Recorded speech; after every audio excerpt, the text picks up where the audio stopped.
You. I said yo, not you. God damn it. Um.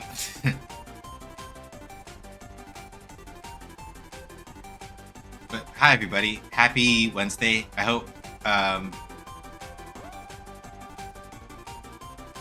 One second. I just gotta. I'm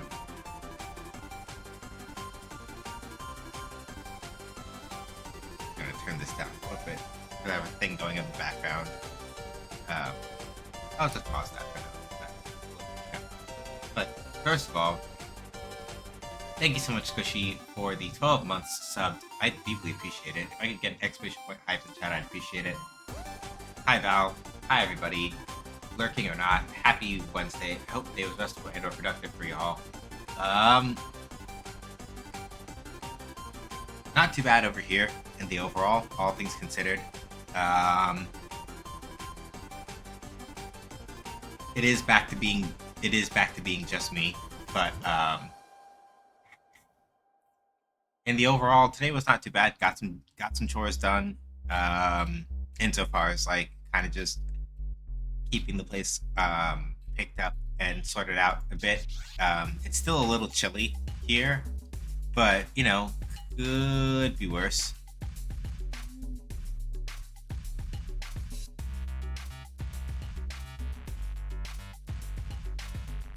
I do hope Valve is more often than you. And confirm.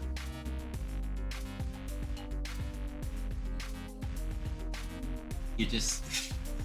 Hey, Stubby. Listen, I you're one of us, it's true. Yo, listen. All I'm going to do is just do the DK shrug here. Far be it from me to try and push and protest one way or another.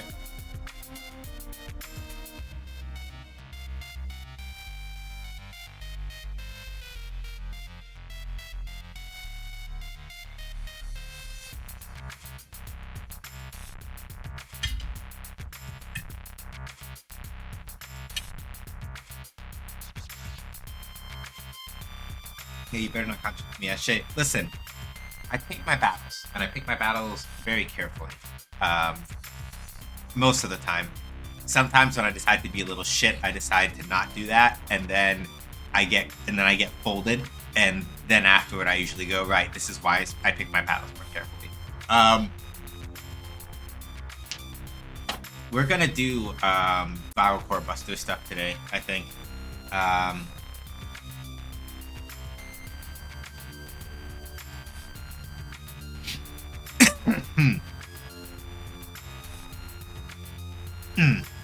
Sorry. I saw a thing and I got immediately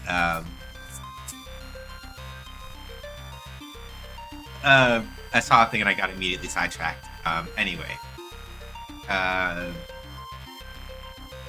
Viral Core Busters today because stuff for Secret Game. We have a meeting coming up in which that stuff will be more relevant, and I can sort out what other work we can and can't show, and what other things I need to start kind of like moving the needle on. But not be lurking as I have a hangout plan. Have fun, y'all. All right.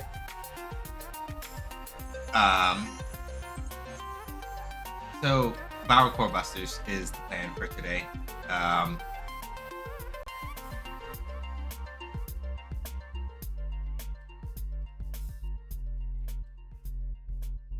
I just need to remember where I put the window that has the thing in it. Yeah, here it is. Okay. Cool. We probably will get at least one other MS Paint diagram today, or I may do it in, or I may just do it in Affinity Photo instead, because that has layers on it, which makes it easier to like draw and hide stuff. So 50-50 on that. I promise that this time it won't involve math. So I was doing some work on Viral Core Busters in the time in between streams.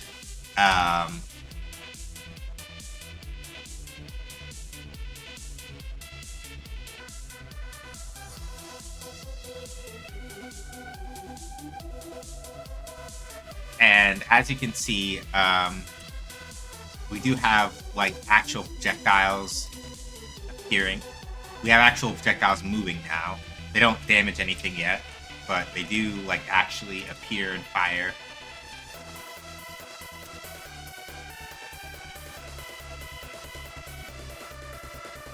And you can, in fact, like get a nice little shooting effect. And more importantly, they stopped doing the weird thing they were doing where they weren't appearing at the correct offset relative to which way the character is facing.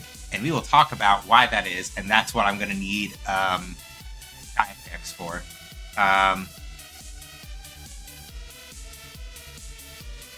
Not because it's super complicated, but because it will help everything make more sense.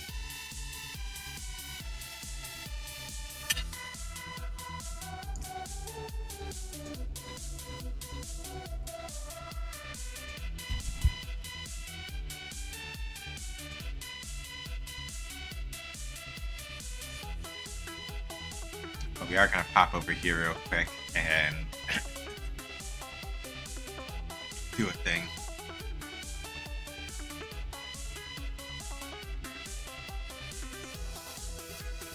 Okay. I'm gonna just go through and make sure that I actually nicknamed all of that. I actually did something proper with all of these.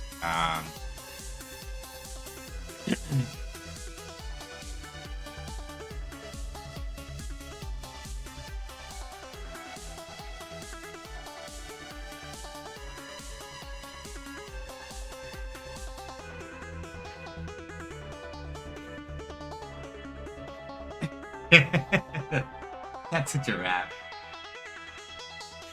I appreciate the lurking. I appreciate the lurking. I appreciate the lurking draft. The lurking draft, maybe. Sorry. Um, little bit of goo in my throat, but it's okay. Phlegm. I mean, uh, how you doing? Hopefully well.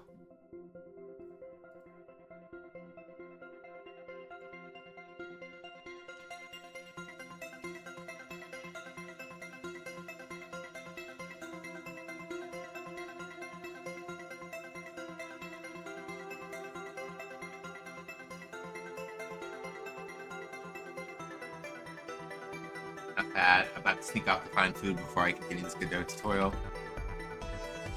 I just become happy every time you report more things that you're learning about Godot. It makes me very happy.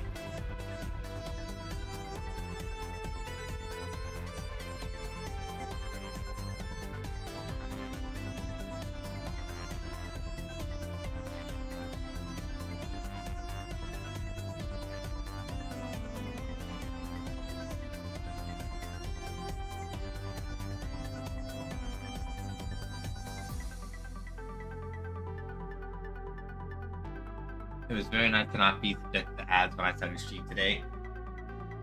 See, if the sub was worth, it was always worth it in my heart. Ooh.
So, I guess the first thing I should talk about is how I fixed the actual issue with putting the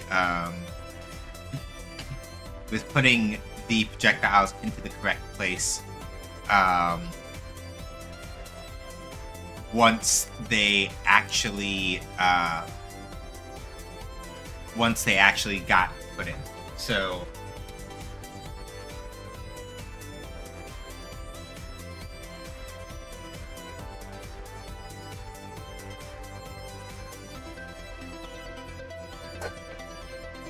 service of that,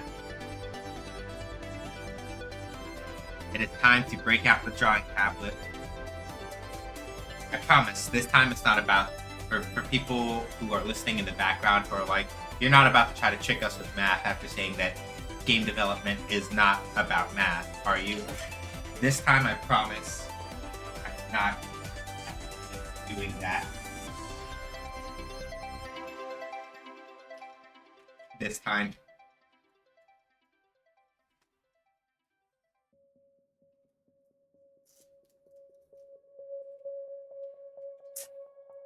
Now we're going to go backwards with the stuff that we have. And we're going to play this out. Okay. Because the code is all here.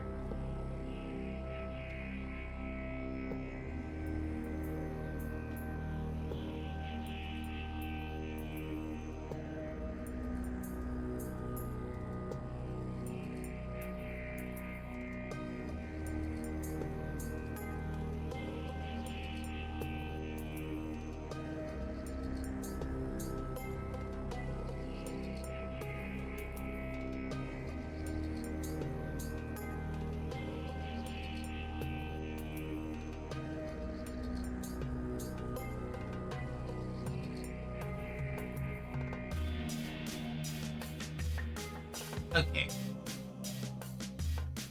Right? So, you got all this. Oh, silly me. I forgot to say something very important. For people who didn't already know, today, the 15th of January, is officially speaking Unity Day because it is the anniversary of when Munity itself was founded. And if you're like, what is that you're talking about? And I put out a message about 5 minutes ago talking about it, but I'm going to just drop it off here again. The indie game studio co-op that I helped co-found, it's our 2nd anniversary today. The date kind of stuck up on all of us, really. But yeah, it's today. Today is the day.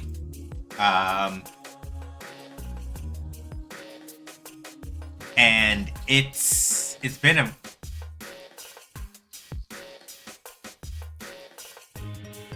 been like a roller coaster of a ride. And for my part, oh, don't tell me that I never charged up the stylus. If I didn't charge up the stylus, then this means that this doesn't work, and that's no good. Yeah, the stylus has no juice. Alright, let me see if I can figure something out here. So yeah,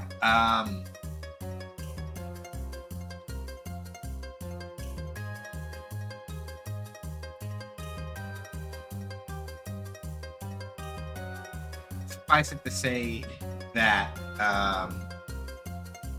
you know, obviously I started Munity with, does your old into, I don't have that anymore because I gave that to somebody who was in need of it after I got this one. We're good. No, it's not. Not enough at all. They needed it more, and besides that, the stylus still works while it's being charged. I just have to plug it in. Yep, no F, just salute. You damn right. So let's talk about local space versus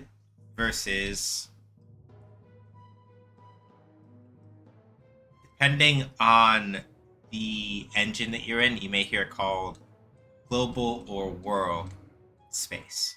And this may not be true of all engines, but with Godot and Unity, this happens to be the case. So, let's think of it like this. Local space is like the position or rotation, or in this case we'll say position or rotation. Scale technically factors into this too, but that's a whole other can of worms that I don't want to get into right now. I'm mostly only talking about it from the perspective of position. So let's say that this is our player character, right? And then let's say that, of course, we have, you know, the world around them and enemies and all that other stuff.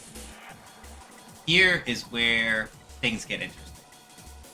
Local space is basically, right, relative. I'm going to also just give our player like a sword pop here, right? Local space is basically, right, relative to a specific object, right? Whereas global or world space is relative to the larger game world / scene, right? So let's say, for example, that this sword, the local position might be like 2, 5, 0. Like 2, 5, we'll say, right? So, relative to the player, the sword maybe is placed at like 2 units to the right and 5 units, right? That's the local position, right? So if the sword is attached to the player, so, right, we're gonna do this, right? Oops.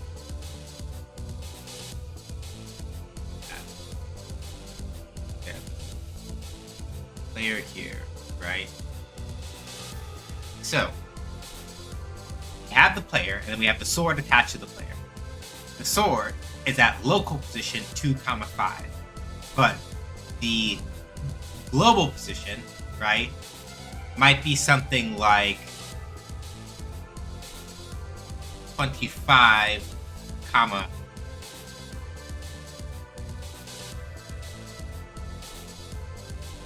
30, right?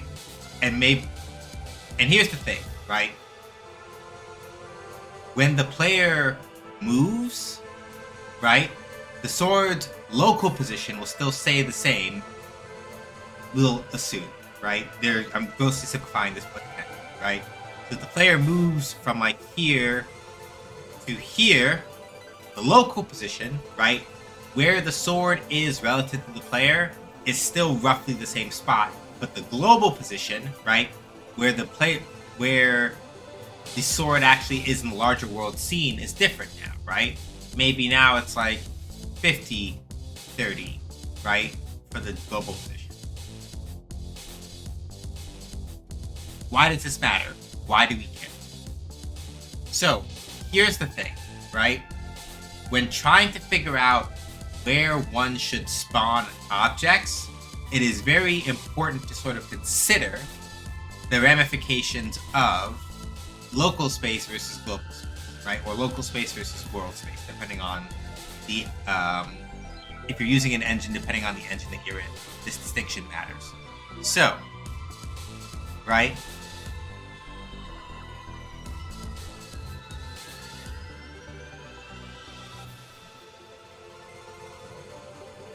So, here's the deal. So, for the projectile to appear in the correct spot, we need something called an offset, right? The idea for the offset is that the offset will say, hey, here is where you need to spawn this object. Now, here's the trick. For Funk, what we are doing is we have this thing called the projectile spawn point. And as y'all see, right,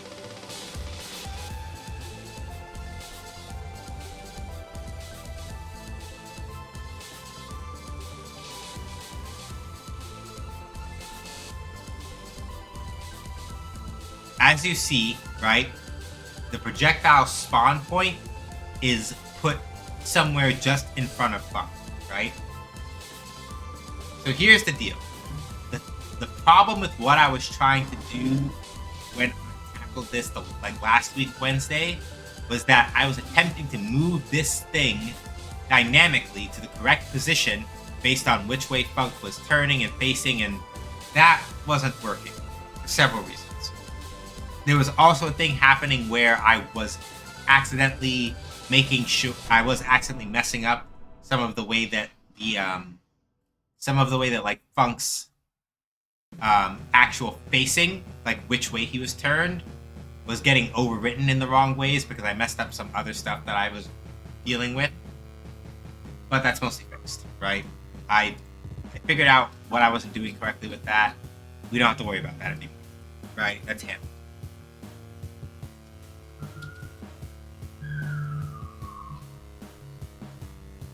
So here's the deal, right? Rather than trying to move around the projectile's like spawn marker point, rather than physically moving that within Funk's model all the time, all I'm going to do is I'm going to take the actual local, again, the local position of where that is relative to where Funk's character model is. I'm going to take that, I'm going to stick it into a variable, and then all I'm going to do is take the Z value, right? Because in a 3D game, and particularly in Blender, Z is forward and back, right? And basically in this case, Z is functioning as our left and right within viral core busters, right? So I'm going to take the Z value of the projectile offset, and I'm going to multiply that by which way we're facing. So if we're already facing to the right, current facing is 1. So the Z value of the projectile offset variable will stay positive, and it'll spawn the projectile in front of us. If we're turned to the left side, the Z of projectile offset will become negative because current facing will be -1 instead of +1. And thus it goes over there, right? We have a thing where the projectile scales up based on like the current charge level that we have, right? We add the projectile to, it says here, the player's parent scene, right?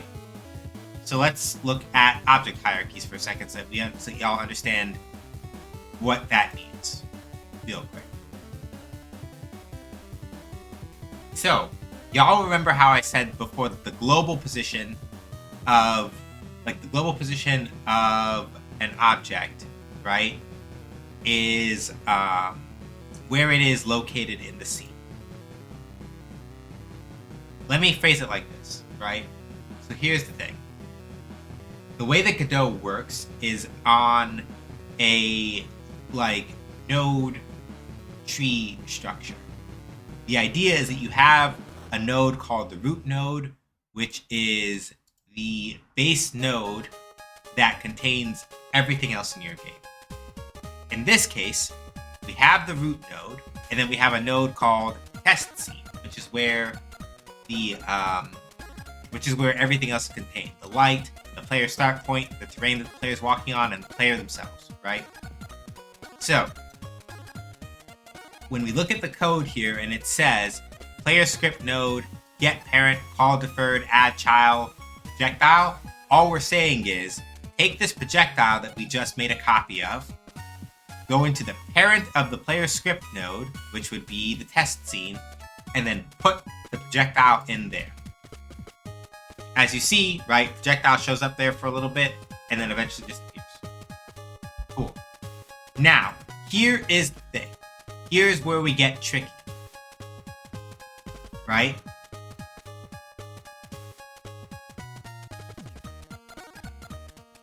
Here's the interesting thing now.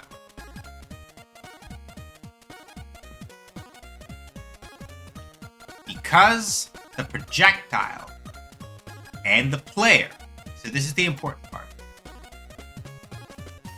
right? So once the projectile is successfully readied, here's how this is going to work. Because the projectile and the player are both children of that test scene, right? We don't have to mess with global position stuff. We don't have to, because they're both children of the same node. They are children of that test scene node, which means that all we really have to do, we can just work entirely with local positions because they're going to be working off of local positions relative to the same parent. Right? So in the test scene, for example, if I say local position like 5, 0, that is the same for every single thing that we put, right, into that particular thing. In this case, the terrain here doesn't have a position to it, so the terrain will basically sort of just like pick up from whatever the test scene stuff is. But my main point here is that the player start point and player func, if we were to say player start point, your position is 5, 500, player func, your position is 500. Hang on, I still have this open, sorry. What I'm getting at here is that because the player start point and player func are both children of the test scene, right? If I say player start point, your position is 500, player func, your position is 500, they will wind up in the same spot because they both have the same parent. Which means that any changes to their local position will basically sync up perfectly because they are both children of the same scene, right? Even though this test scene doesn't have an actual position to work with, relative to everything else, they're in the same spot. That's what I'm getting at, right? Or rather, the way to put it is that because this test scene is a regular node and not like a node 3D, basically speaking, we're operating as if they are both sort of within the same spot. Sorry, they are both children of the root, technically. Because test scene itself, organization, it's only here for organization because, let me phrase that differently, sorry. You will notice that when I click on player func, right, if I scroll far enough, it says node 3D and we have a position, right? Like y'all see that. However, with test scene, if I don't have a position, it's because test scene is just a regular node, and regular nodes in Godot do not have positions. They're usually just used for organizational purposes or just as like a placeholder, right? So all this really means, functionally speaking, is that the player start point and player func, right, and even this directional light and all that, they all live in this. They are all local. Their local coordinates are all working with basically within the same operating space. We'll say they are all children of test scene, which is a child of the root. So if I were to set any two things that have a position, right? If I were to set this marker 3D to 500 and player func to 500, like I was saying before, they'd be in the same spot. Why does this matter? It means that their local coordinates are operating with the same parent in mind, which means that all I have to do to get the projectile to show up in the right spot, I do not need to change the projectile's global position, right? And that's why I wasn't using the spawn marker point's global position. All that I did was I said, give me the player's local position within the world, right? I should say the player's local position, right? And then take the projectile's offset, the variable that I saved and was messing with earlier, add that to the player's position. So all that's happening really, right? Let's talk about offsets now. So here is func, right? Here's the player. And we're going to pretend that his offset is over here. So the offset is at 5. Let's pretend the offset's like 5, 5, right? And this is func's position here, right? 2, 0. Right? So the player's position is 2, 0. Sorry, it turned out to be math after all. I'm sorry. Forgive me. The offset here is 5, 5. So the projectile's spawn position has to be the combination of both of these things. Because what will happen is, we combine these two together,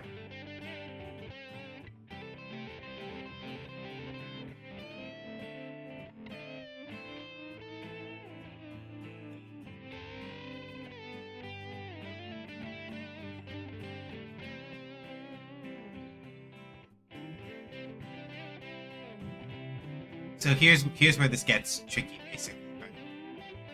Because what happens is we spawn the projectile initially over here. So this is the projectile, right? So initially we spawn the projectile at 2, 0, right? So in order to move it over, we have to add in the offset. And by adding in the offset, right, that shifts the projectile so that it's at the spot where it needs to be.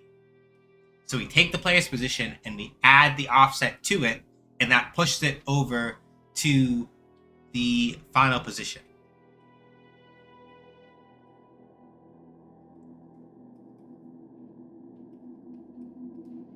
And that's all that we're really doing, right?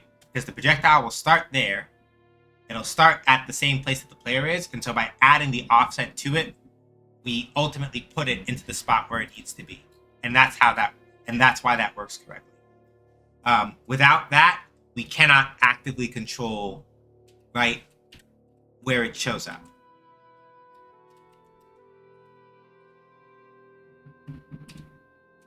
But as you can see, right, now, because I am not directly turning around the offset point, I'm just using it as a point of reference and then dynamically adjusting its, not the actual position itself, right? I'm just using it as a reference point and then adjusting a temporary value based on that reference point to make it go in whatever direction I need it to go into. And as you can see, right, this is the result that we get.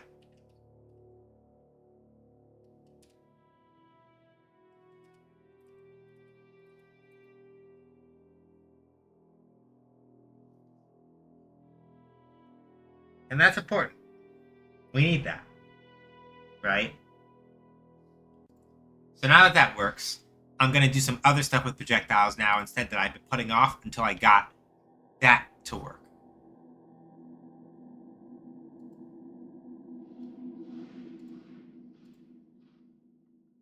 The trick is to learn to love the math. Yeah, pretty much.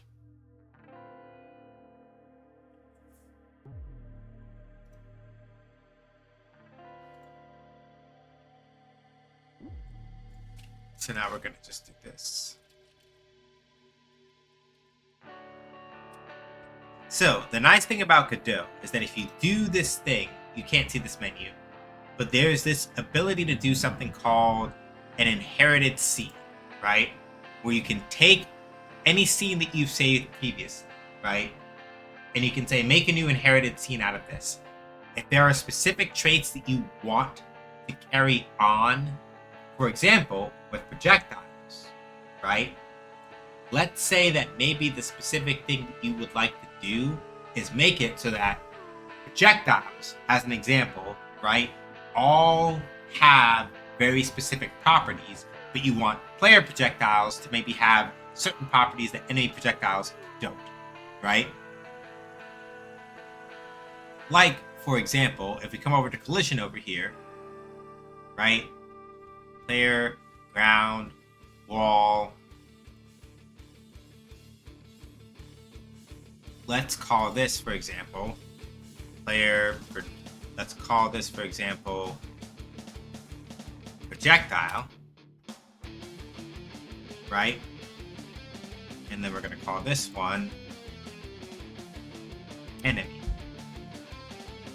So here's the nice thing about Godot. And then over here, when I hit save, I can just go to scenes and go to entities. I'm just going to call this player projectile, because that's basically what it is. So here's the trick, right? With the way that Godot collision works, this is the cool thing, right? Godot collision is relatively straightforward. Any and all layers that the object in question is on, right? You set in layer. Mask is basically all of the things that this particular thing can contact, right? So, for example, I can hit the projectile, come into contact with the wall and an enemy. But this is the player projectile, right? If I go over to the regular projectile and I go to collision, none of those settings have persisted. So I can always say that a projectile, like I can say that the base projectile, for example, is a projectile that always collides with the wall, right? But the player projectile, those values are independent, but it's not like I have to sit down and remake a new projectile from the ground up. I don't have to do that. That is not a requirement, right?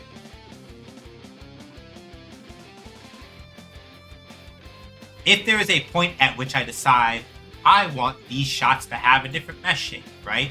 I could load a new mesh to the player projectile, and it won't affect the base projectile.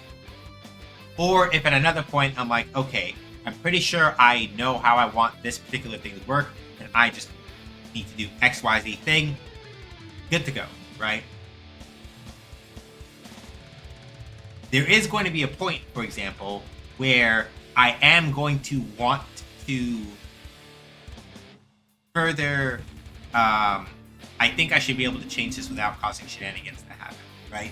There is going to be a point where I'm going to want Koro's projectiles to work, sorry, not Koro's, Voke's projectiles to work differently than Funk's, and all I really have to do is, right, I could very easily just go to player projectile, create another inherited scene, right? Or just do like an old style duplicate and just manually differentiate them that way. Either or, right? I have options.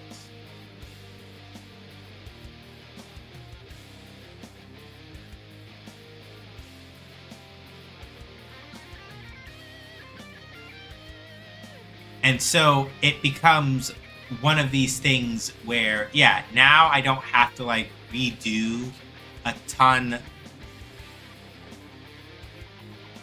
I don't have to redo a ton of the work in order to get this thing to work, right?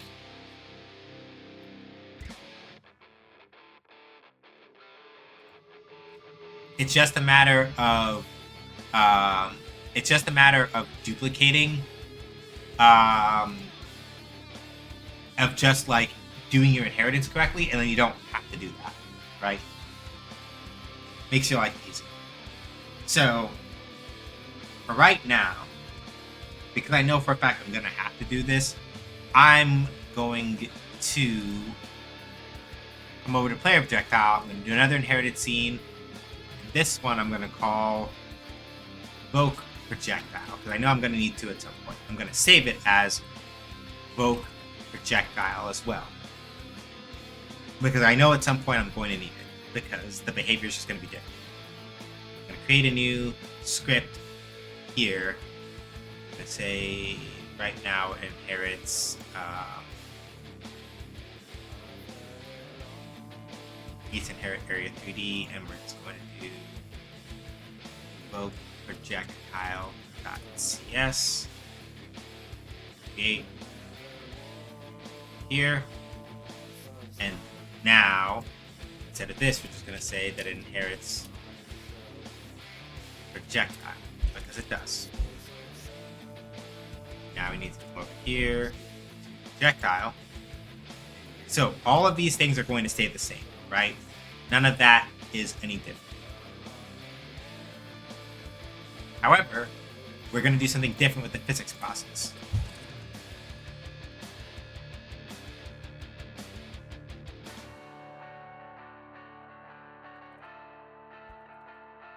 I'm going to do something a little different with the physics process.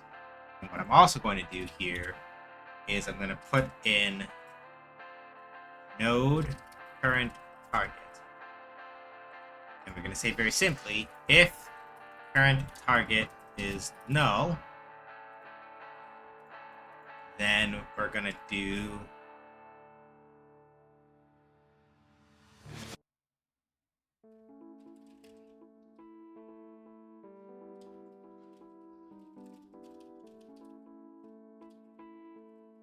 we're just gonna do basic running of whatever it is that we're supposed to do, right? And we'll start programming the more specific exceptions in a little later. So now for the Voke projectile, here's the thing that we're also going to do.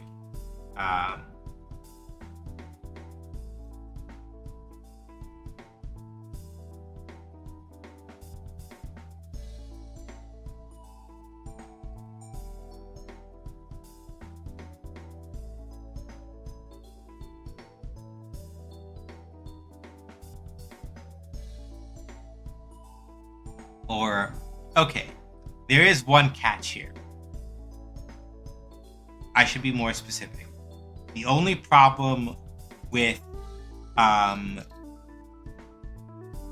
basically inheriting scenes is that you cannot edit the actual projectiles that come out of that. You can't edit certain attributes of the things beneath it, right? So for the player projectile, this is fine. For Vogue projectile, this poses a slight problem because I can't adjust the shape of the projectile layout. So here's what I'm going to do instead.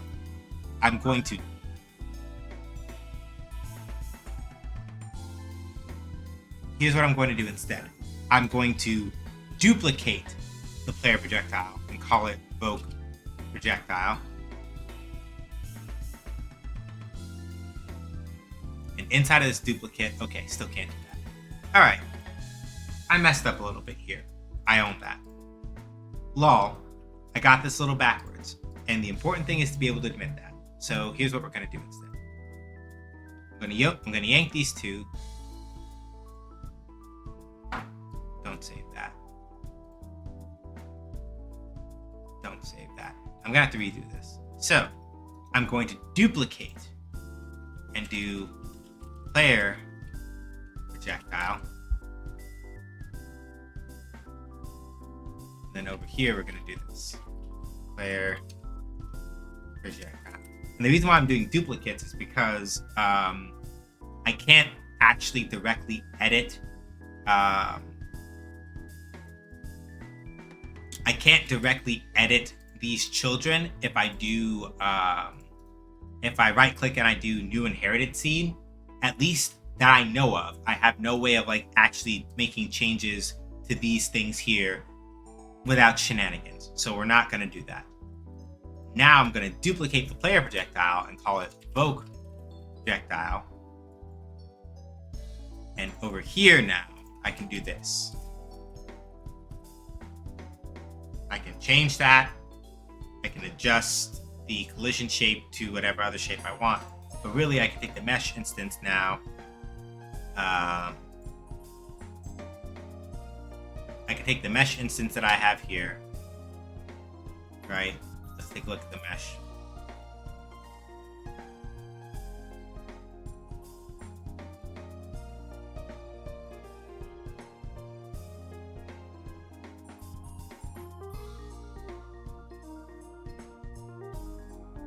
Or was it the transform? Where did I deform this thing? I deformed it somewhere. I'm gonna just do new sphere mesh.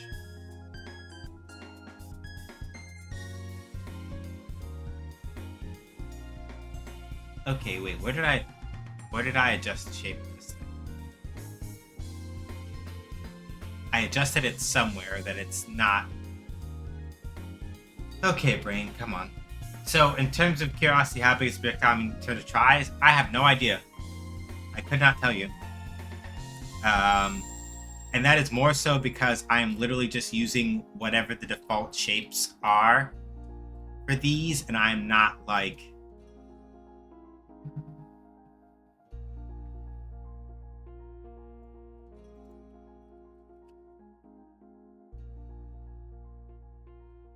I'm using whatever the default shapes are for these, and I'm not like messing with the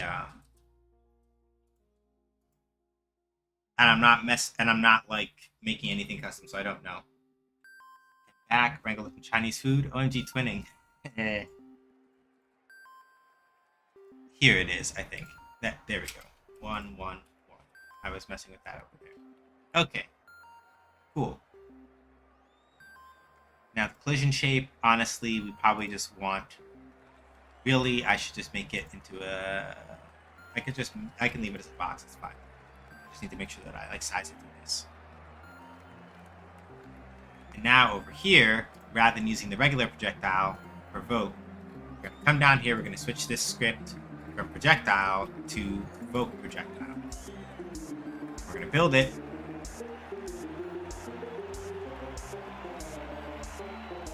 Right, and I can slow down the projectile speed a little bit.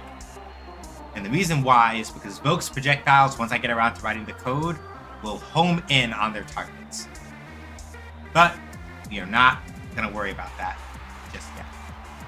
Because figuring that whole thing out is a very different can of worms, and I am not ready to deal with that yet.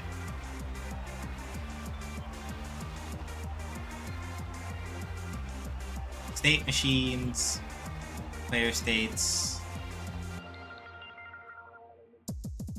Alright, create new script. We're gonna do evoke state attack, and we're gonna shove it in here, and we're gonna call this player state attack. So basically speaking, when we do this up here, where it says public partial class evoke state attack, and then we do this here, all we're doing is setting up something called an inheritance. What's happening basically is that we're saying, hey, evoke state attack shares the same properties as whatever's defined in the script player state attack, which is the same thing for func. And if we look at player state attack, right, we see that it is a player state base. I should say activates whatever code is relevant to this attacking state, right?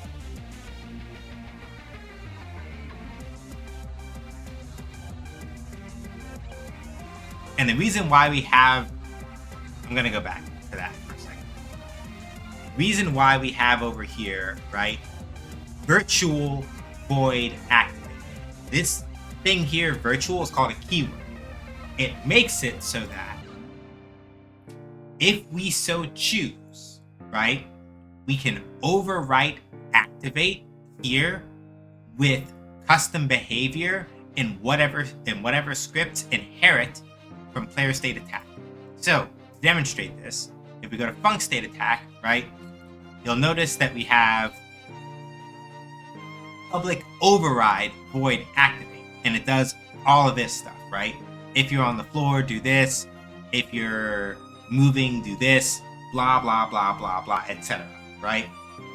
So the reason why we have done public virtual void here is so that when we choose to do public override void in evoke state attack or func state attack, we take this empty thing and we override it with whatever we want.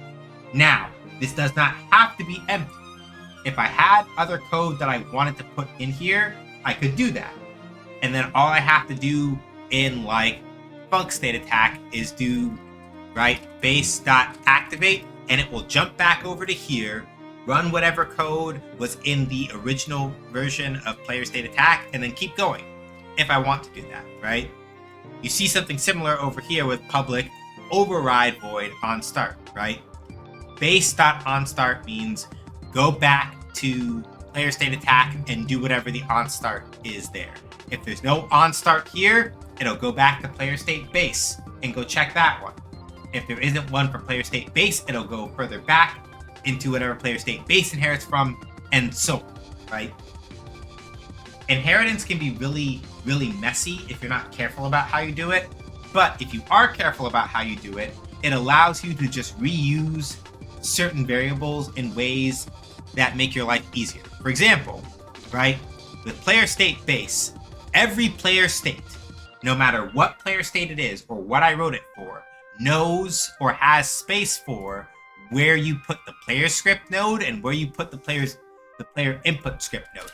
And I did this on purpose so that no matter what, any player state that I make knows or has a spot where you can put the player script and the player inputs, which means that every player state that I have has a way of checking either the player script for whatever it needs or the player's inputs. One way or another, it has access to both of those. That's deliberate, that's on purpose.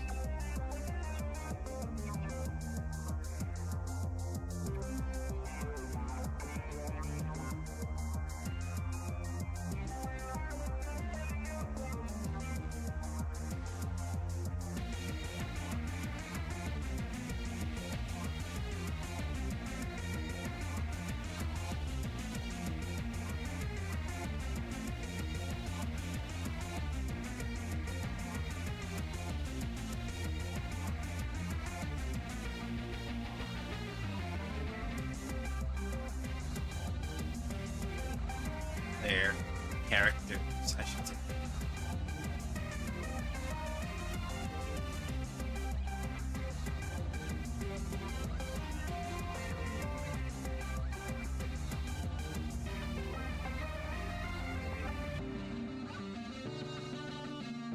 right? So, if you are careful about this inheritance, right, it is an extremely powerful tool in programming and makes your life a lot easier, right?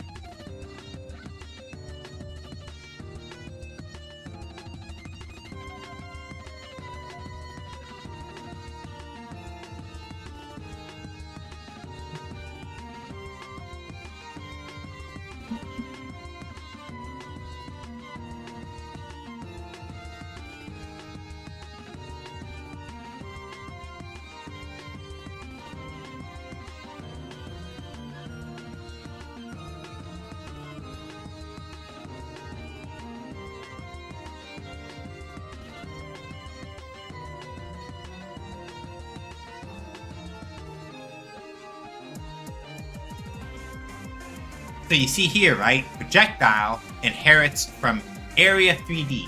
And in Area 3D in Godot, for Maeve's reference, an Area 3D in Godot, if you haven't gotten to this part yet, is literally just the same as an Area 2D, but for 3D objects, right?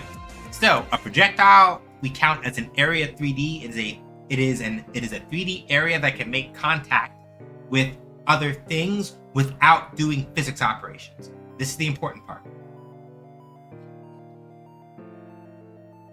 So technically speaking, I could put this code right like here, and it does the same thing.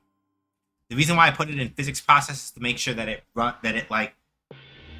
does this at like a consistent timestamp more so than it is. Yes, just to acknowledge when it hits a button. Yes, exactly. Right? So you can have things that use like the built-in physics system for this sort of thing. But if you're just like, I just need an area that can register when contact happens without necessarily stopping whatever the contact is, an Area 2D or an Area 3D in 3D games is your best bet, right? So for things like checkpoints, for example, right? For a checkpoint, you don't necessarily need like a static body or whatever, because like a static body is made for like hard, solid things that don't move. But like an Area 2D or an Area 3D will let you just register, oh yeah, I ran through this thing, and contact was made. So it's useful for that, right? So to minimize this for a second, if we go back and we look at the test level, for example, right? The ground is a static body because the ground itself is not. So yeah, if you wanted to make a checkpoint node, yeah, right? Like you would make a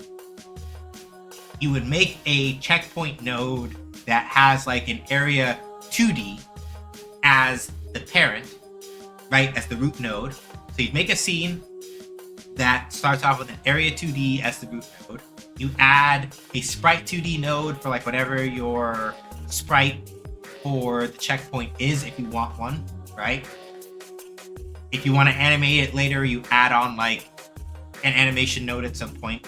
And then all you have to do is configure the Area 2D, right,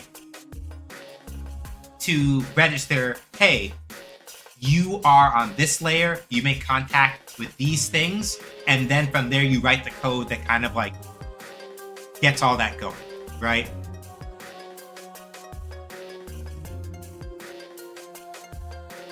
So yeah, like with the terrain, for example, I used static bodies because I want these things to be solid objects that the player can't like pass through, that they can contact and be stopped by. And then the player themselves is a character body, right? But for things where it's like, I just need an area that can register contacts without stopping the player outright, that is what like an Area 2D or an Area 3D is for.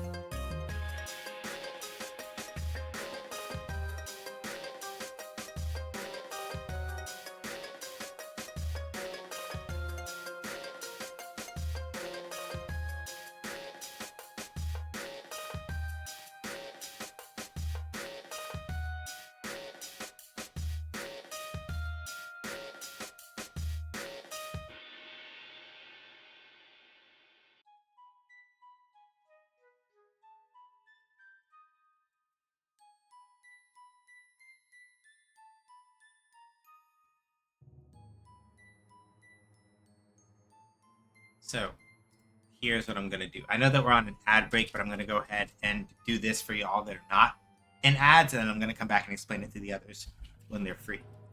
So we're going to do public void set target.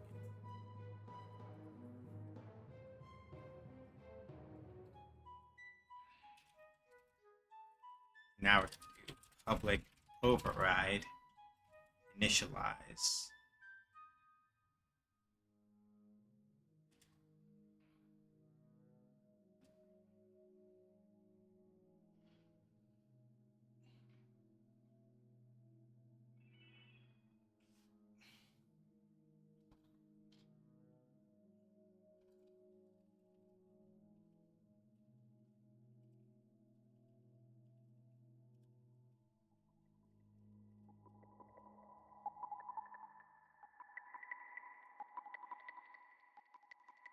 No, actually, I want that. There it is.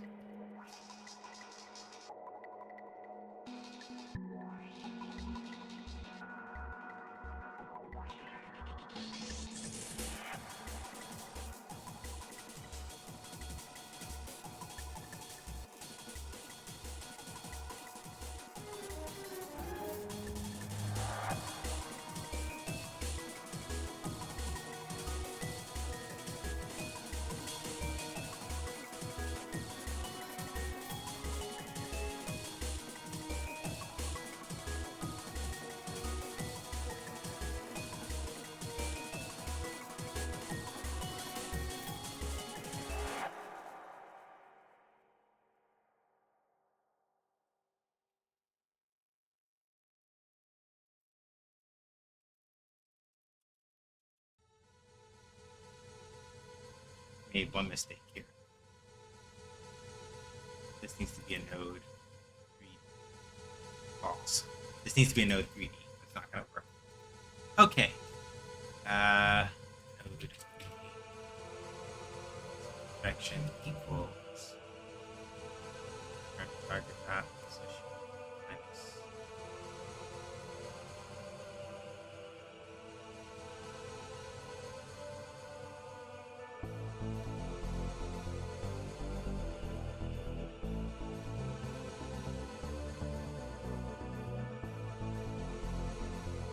So, here's how this is going to work, right?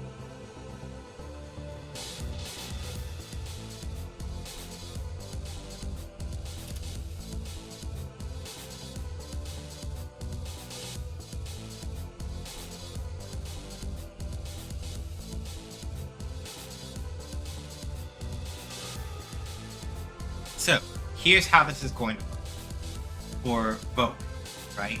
So, to avoid having to rewrite a bunch of code all the time, or in order to avoid having to rewrite a bunch of code specific to Voke's projectile, right? Here's what we've done. I have created in the Voke projectile script a function called setTarget, right?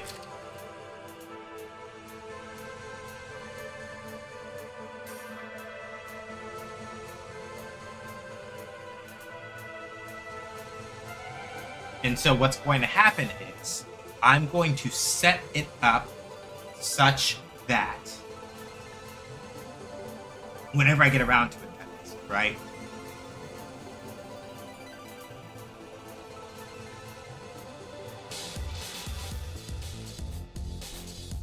I'm going to basically set up a nice little targeting radius around Voke that will add and remove targets from a certain radius around her. It will determine which one is closest, pick that target, and then set that target up, right? And then we're going to go from there. And it's a whole other thing that we'll get to at that point. But for the projectile script itself, we're going to set up a function that is specifically meant to set the target. And then we're going to set our target first, and then we initialize, right? So if we do not have a target, right, then we'll just initialize with new speed and new direction and not worry about, right?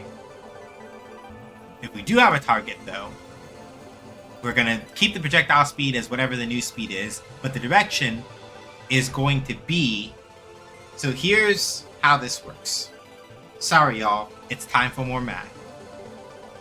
If you are trying to determine the direction between any two given objects, right? Or what direction one object is from another, right? So we're going to say target is over here, right? And we'll say the seeker, right? The thing that is trying to find the position relative is over here, right? If you want to find the direction, you need to take... So we'll say this is pos 1, this one is pos 2. Take position 2 minus position 1, that gives you the direction. And that may seem backwards, right? But it begins to make more sense if you think about this in terms of the Cartesian coordinate system, aka your old-fashioned graphs. Sorry, y'all, math again.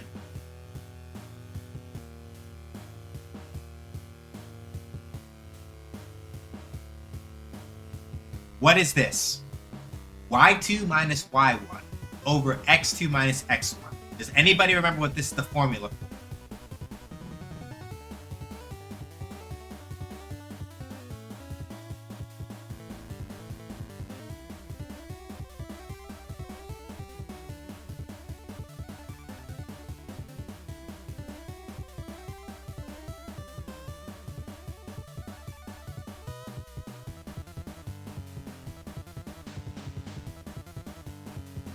Winner, winner, chicken dinner. It is the formula for the slope of a line, right?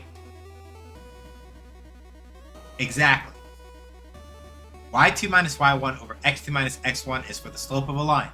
So, if we pretend for a second, right? Now, what happens if we put the position of these two things on a graph, right? If this is pos 1 and this over here is pos 2, if we get the slope of this line, we now understand, right, what direction the slope of this line is. The slope of this line gives us the direction between these 2 points, right? And while we don't have to divide to get the direction in this case, when we're talking about approaching this from like a digital game design standpoint, but the principle is still the same.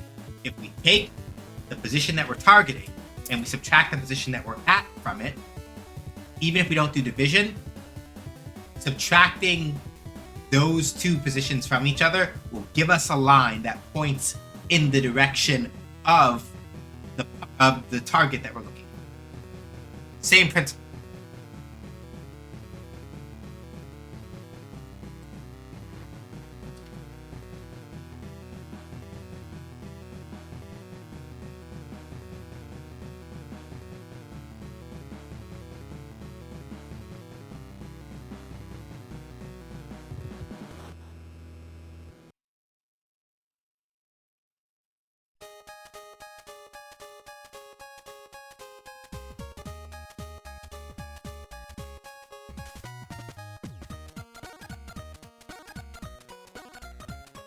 So yeah, the slope of a line, right?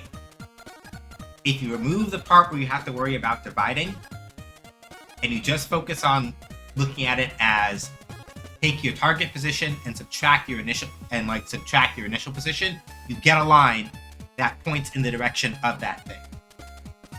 If you want to get even more technical, right? If you know trigonometry, thankfully Godot handles a lot of the trickier parts of this, but if you know trigonometry, right, you actually know enough to make it possible for a player to walk up and down a slope. Because if you know the hypotenuse, right? Like if you pretend that like any given slope is just like a triangle, right? If you know the hypotenuse and you can measure the other two legs of it, then that means that you know the precise steps that you need for the X and the Y to go up that slope. It's a whole thing, and I'm not going to get into it because I only halfway understand the math. But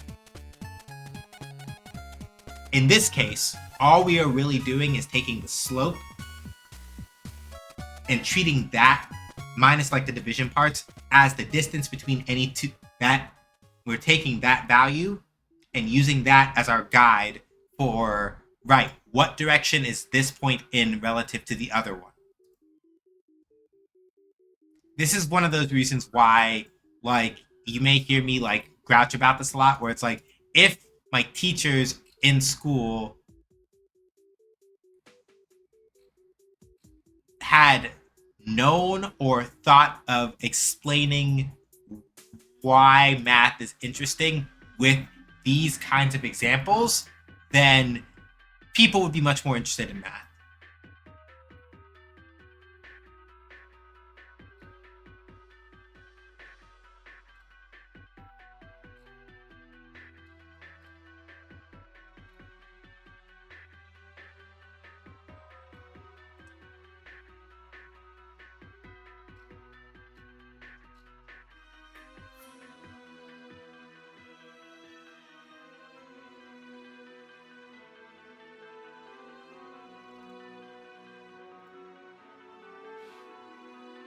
So, the one thing I do need to do, though, I need to go ahead and make an attack state. None of this right now matters for Koro, because I haven't given her an attack state.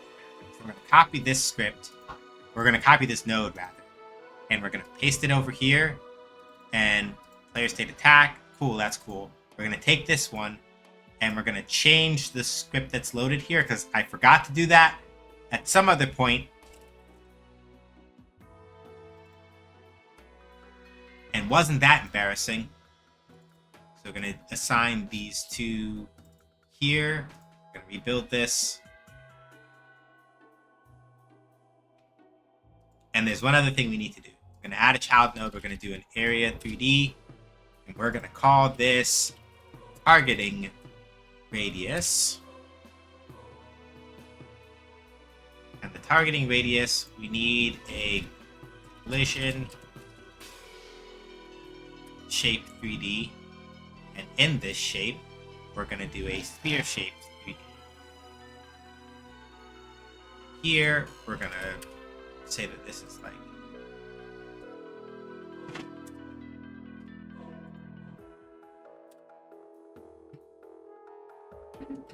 right, so we have this nice little bubble.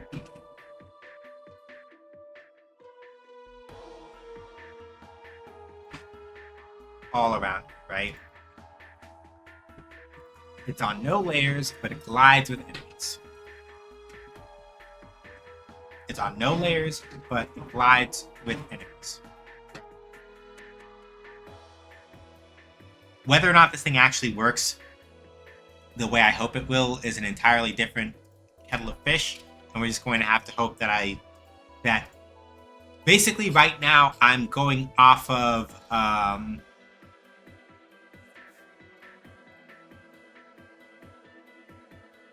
right now, I'm basically going off of spit and a hope, basically speaking. So this might work, or this might go horribly, horribly wrong. No, don't need an export for that. We need, oh no, we do actually. Export float projectile speed equals 75.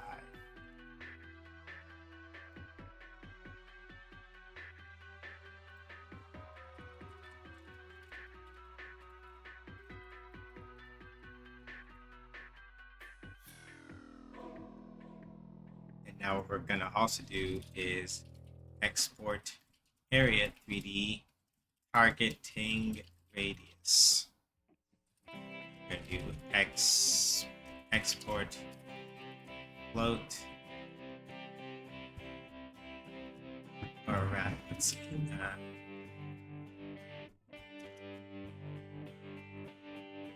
No, I should say this is targeting area, whereas this one is targeting radius. Alright, so public override void ready. Here's what we're going to do. Targeting area dot. Entered.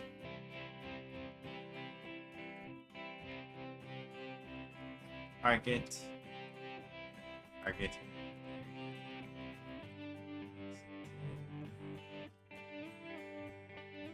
Move to target. So now this is the only other thing we need. So this is the speed of the projectile. And now we're just going to do X pulls.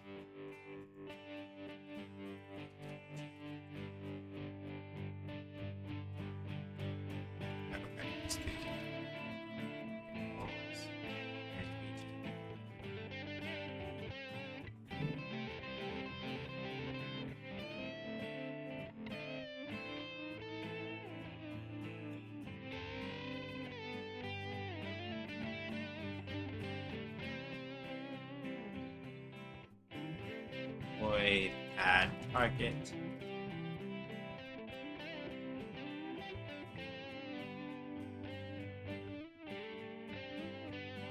Oh, right. Area other. We need that. Let's see. If targets dot other false. Targets dot add other. Void remove target area 3D other. If targets dot contains other is true, targets dot remove. Very simple, right? So this is the way that we have this set up, right? If we go over to Vogue and we look at her targeting radius, and we look at this thing called the node, right? You will notice that there are these things called signals.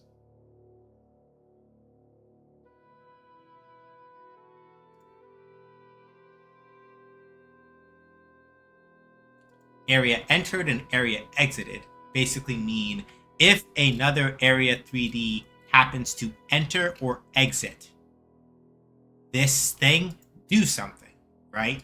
And all I have done, you can do it over there in the inspector like I was pointing out, or in code, you can set it up so that you, with code, can basically say, okay, if something enters the target area, do this. If something exits the target area, do this. That's all we really did here. So I'm going to come over to player Vogue real quick.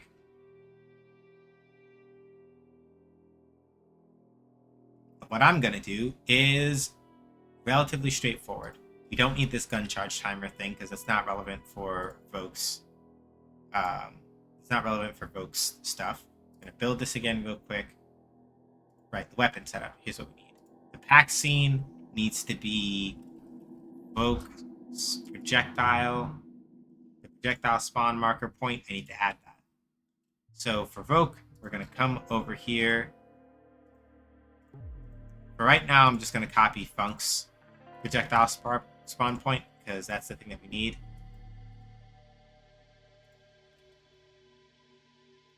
So for right now, Vogue is going to do that in the same spot. We come over to player state attack. Projectile spawn marker point is this. Targeting area is targeting. I should name this differently. Targeting area.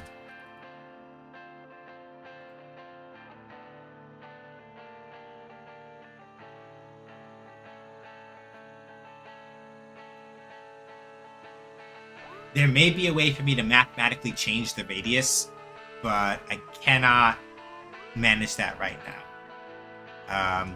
20 meters is probably a little too big, but I will deal with that later. That is a problem for future me to deal with.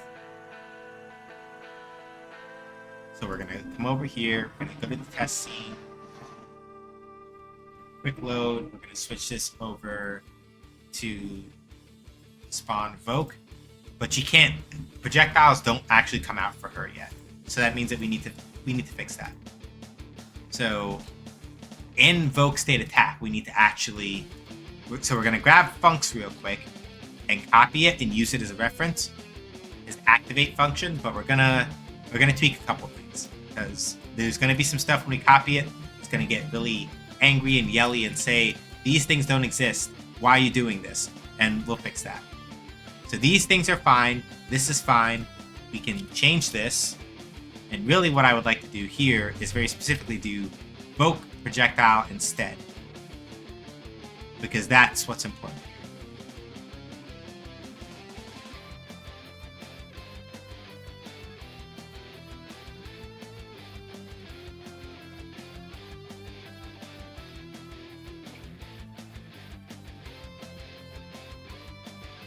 Now, here's where we get interested. Because ideally speaking, we would like to choose the enemy that is closest to Voke. In this circumstance, we want to choose the enemy that's closest to Voke, which means that the direction that we give, I can leave this like this and that's fine, right? But what I really want to do is write projectile.set target. I have to set the correct target and then just let it initialize with this value and we're good. Because what will happen is if I set the target before I initialize it, if we go back and we look at Voke's projectile initialize, right? If we don't have a current target, then we just do whatever's there. But if we do have a target, we aim the projectile in its direction. So if we set the target first and initialize, we're good. I don't have to make a bunch of use cases to try to cover one way or the other. That's already taken care of. The hard part, right? The thing that we now need to compensate for, the thing that we now need to do differently here,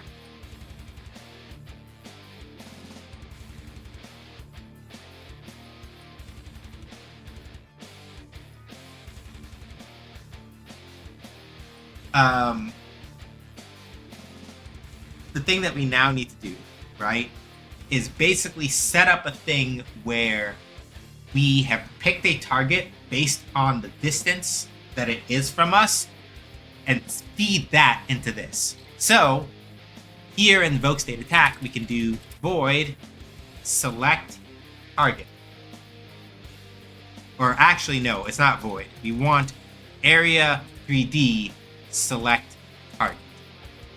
Also, hi base, what's up? So, the reason why we need area 3D here is because we're going to make a temporary variable here called area 3D chosen target. It's going to be null, and we're going to say return chosen target.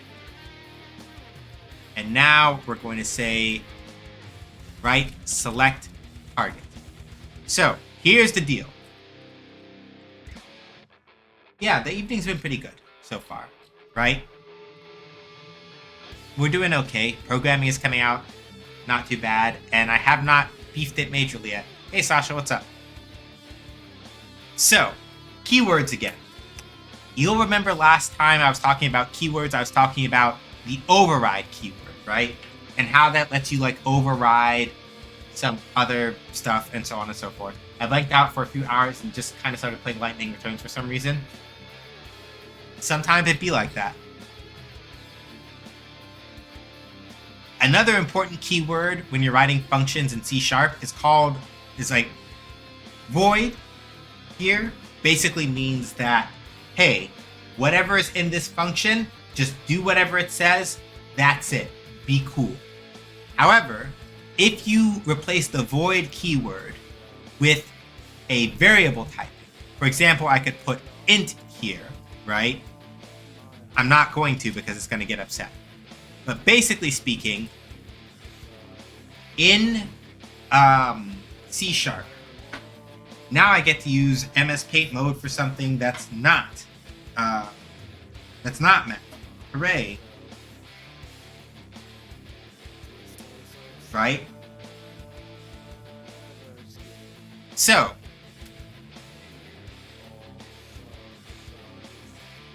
C# functions.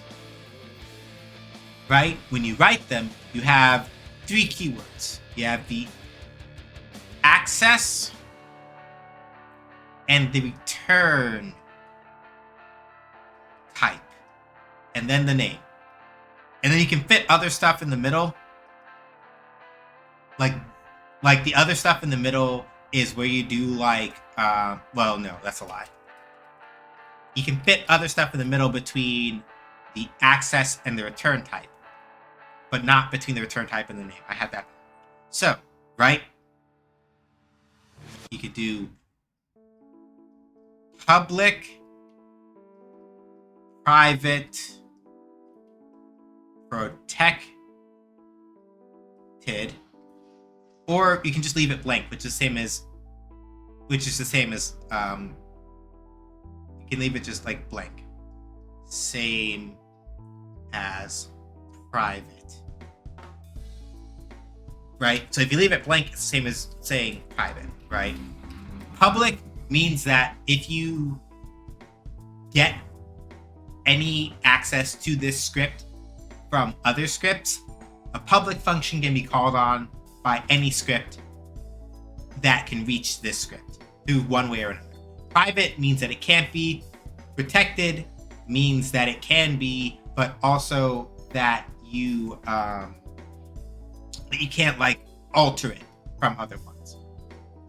Technically speaking, really, you only use protected for variables, so let's actually just pretend that's not there. Most of the time when you are writing C#, you're using most of the time when you are writing a function in C#, you are usually doing either public or private. When you are writing a function in C#. With variables, you sometimes have a reason to use a protected variable, but not often. Return type is very simply, once you are done with this function, is there information that we need back? If you say void, this means no. Anything else?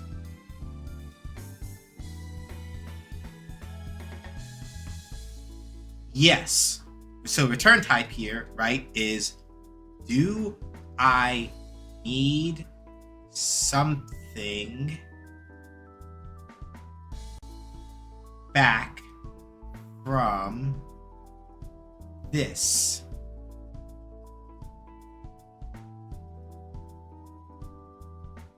Right? So that's what the return type is in a function. Access is who can use it. Okay, I lied. You do sometimes use protect. No, don't get distracted, Sean. Don't tell things that are not true. Pretend that protected is still scratched out. I almost said something silly. So for C# functions, you can use protected, but most often not, you don't. It's either usually public or private. So public or private is who can access it. Public means that anything that can reach a script can use the function as long as it's marked public. Private means that only like scripts can use it. Protected has its uses, but we're not talking about it for functions. Not very important right now. Return type says, do I need something back from this function? If the return type is void, you don't need anything back. The function can just do what it needs to do, and you don't need to return any data. If you put anything else in place of void, you need to be able to give some information back. So when I put area 3D here, right? Or more properly, if I did it in full, right?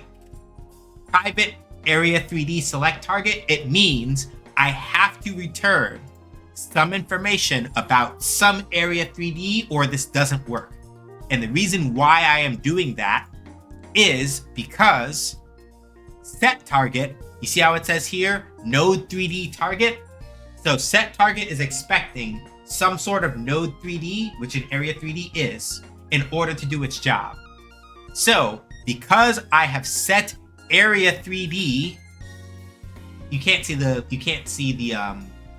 hot tips, unfortunately. But because I have put area 3D as the return type of select target, it means that select target here is going to replace itself with whatever target I find in this function. So how do I do that?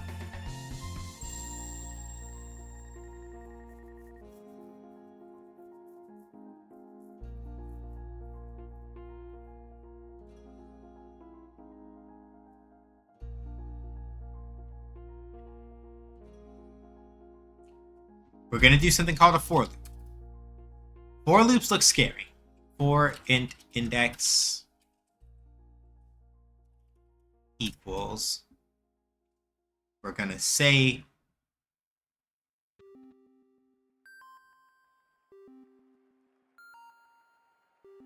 I can count upward or I can count backward.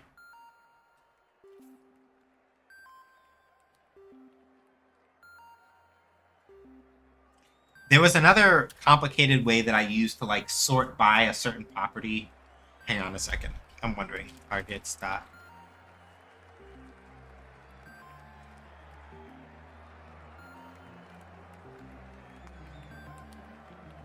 Yeah, okay. That's a bunch of stuff. So, to put it very simple, there are ways to do a thing, right, where you can tell a list of specific things how to sort itself, and I absolutely could do that if I felt like it, but I don't. That's a headache. It makes my head hurt, and I do not want to do that, so we're not going to do that.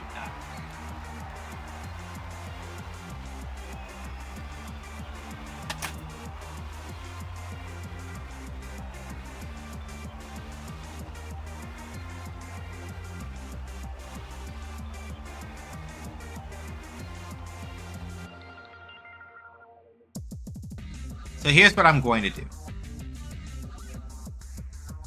I'm going to make a nice little variable called previous distance. And all that's going to happen is I'm going to run a thing called a for loop. So we're going to call this I here is going to be index. Index is less than targets.count. Index plus plus. So a for loop is a structure in programming that is used to sort through, right? Or let me even be more specific than that. A for loop in programming is a structure that is used to basically iterate or count through or otherwise repeat some action some number of times. There are a lot of things that you can do with this, but basically a for loop is just, hey, do this thing X number of times. And you can control the conditions under which it continues going or stopping as you please. So, index is what we're using to count how many repetitions we've done, right? And it starts at 0 because most structures in programming start with 0 as the first number. We are going to continue for as long as the index is less than the number of things in our array. So if we have 5 objects in an array, the indices are 0, 1, 2, 3, and 4. 0, 1, 2, 3, 4. It's 5 objects, right? So the index itself will reach 4 when it hits the last object in there. Because 0, 1, 2, 3, 4. The 5th thing is at index 4. So if I is 5, that means that we were already outside of the bounds of the array, right? Because 0, 1, 2, 3, 4, 5 is out here.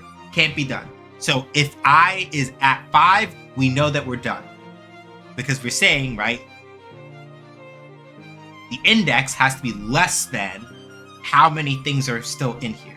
And again, the indexes are 0, 1, 2, 3, and 4 in this example. Because we are doing targets.count though, this will scale to however big our actual like array is of targets. And every time we finish one repetition of whatever's in the code here, we increase the index by 1. So here's what we're going to do. Very simple. If index is 0, so the first time through is very simple. It's the only thing that we're going to do. The first time through, we're just going to say priv distance is targets index. In other words, the current thing that we are looking at right now, right?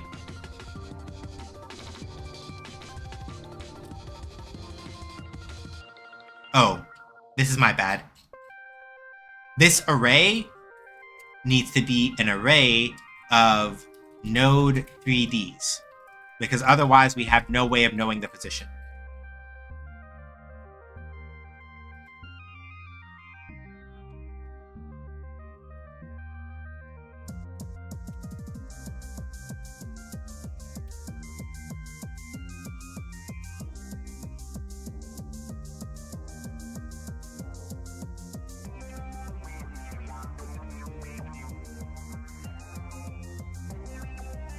Hi nerd, they just finished, but I got something quick. I'll be right back. Okay.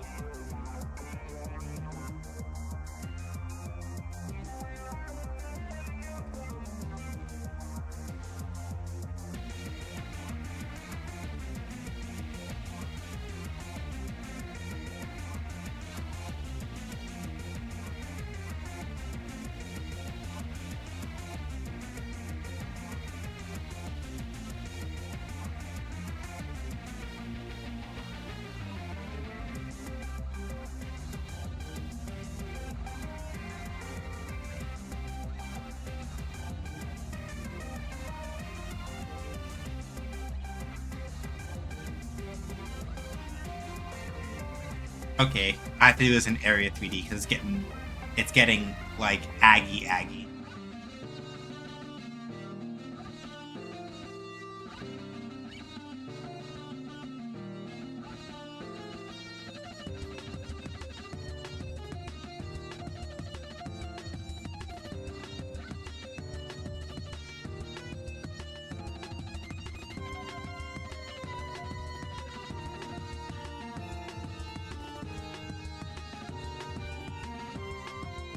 Else, we're going to do vector 3 current distance.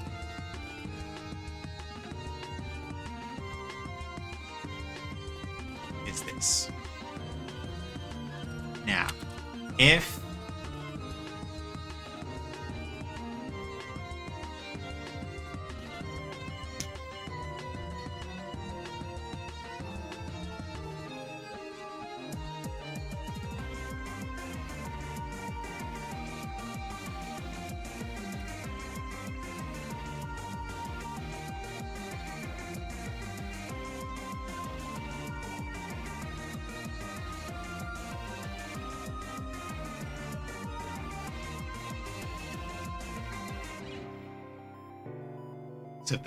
So basically speaking, right, the first time through, we're just going to assume that we're just going to assume that the first thing that we find in the element is the closest thing. We're just going to make that assumption, right?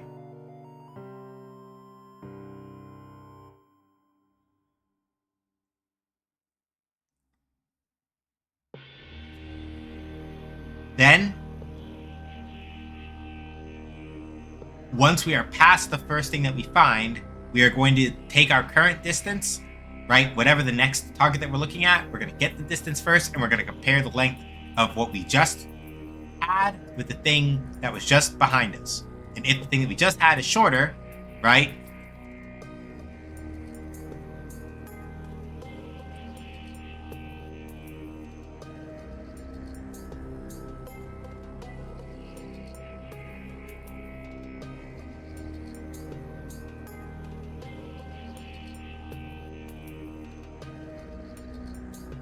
Otherwise, we're just going to keep going. right?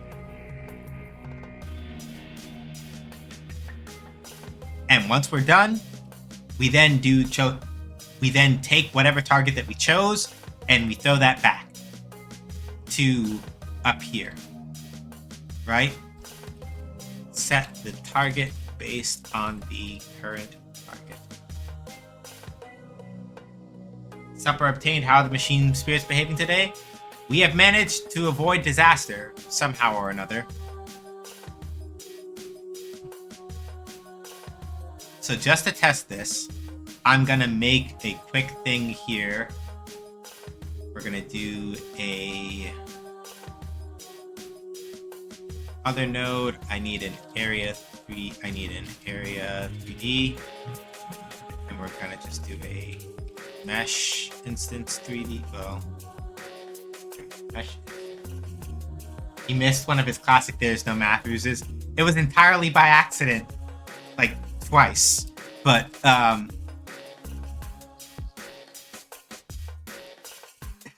anyway. Let's just do we'll do a cylinder, because then that's easy to read. And then we're gonna do a cylinder shape as well. Area 3D collision layer is going to be enemy.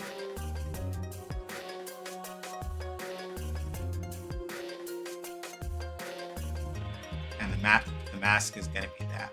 And then we're going to say scenes, entities, test, enemy.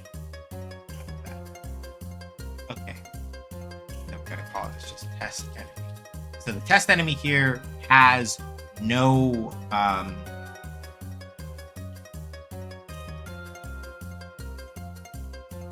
nice lol. I just figured out something in Dawntrail EX1 that's gonna make a problem part of the fight easy in the future.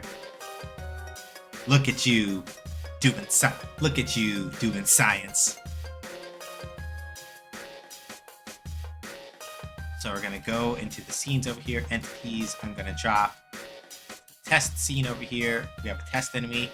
I'm gonna just drop you off over here and then pull you up right here.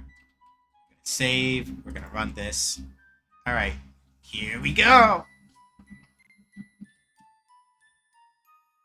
All right.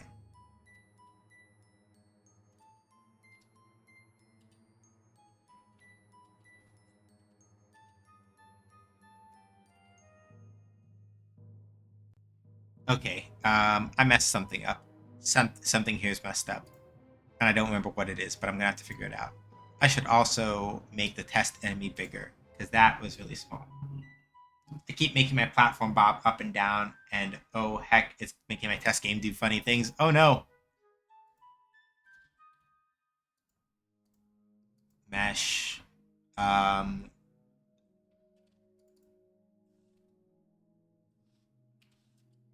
Yeah, you gotta be bigger. Yeah, you gotta be bigger. You gotta be bigger. That's the custom anti-alias bounding box, which is not what we need. I need the transform. You need to be standing up. You need to be standing further up, my friend. Okay, cool. Transform. Cylinder shape. 4, radius 1. No, radius 1, damn it. Okay, cool. And now transform. You need to be at 0.5. No, half. Damn it! You do what I say. There we go. Much better.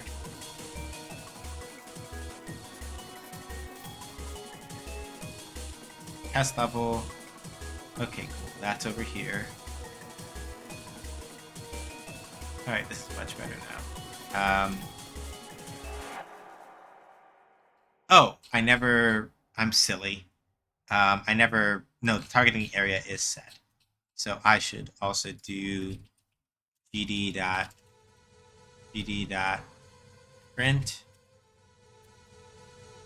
other dot name, just to make sure. Let's add it to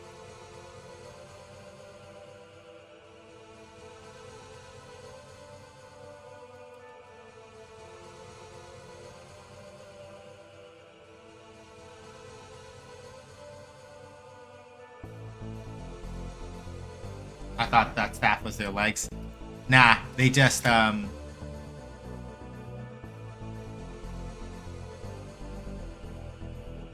Ah, I see what happened there.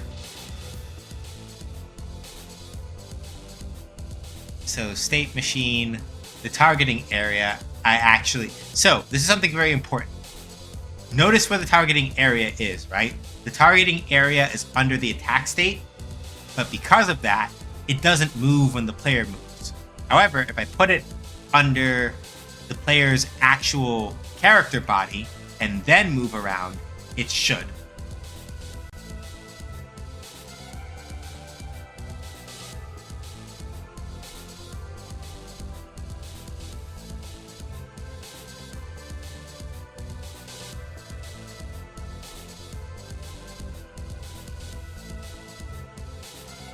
Oh, whoops.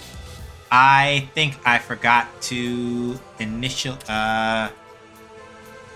I forgot to do a thing. Targets equals new. I forgot to do that. That's why that got upset, I think.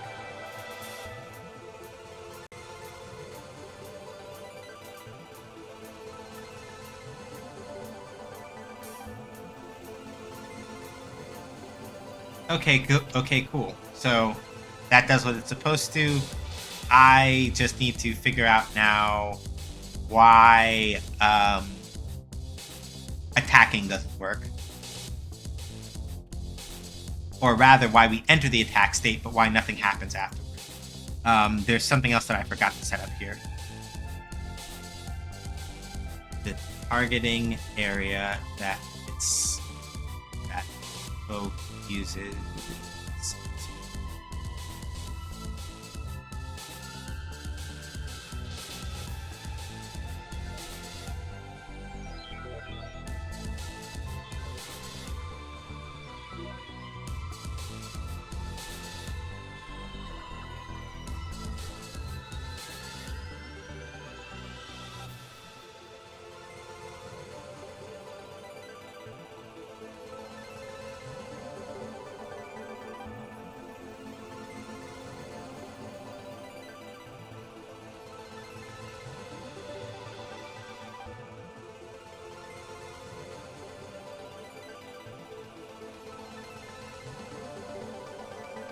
Okay, let me double check to see if I did something silly with the way that folks' animations work. Okay, attack grounded exists. Attack air exists.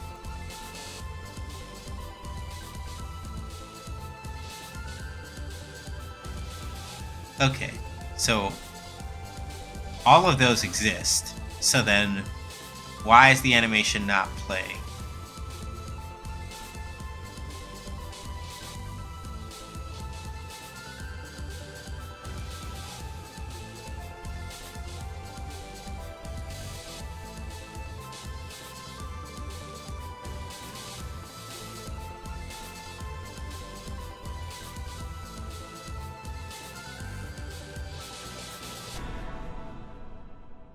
I'm gonna have to rewrite the attack state at some point, probably because of reasons, but we'll figure that out when we get there. It's a thing where, because of the way I've written it right now, it's mutually exclusive with hovering, and that causes problems.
something else going on. I'm not thinking of it.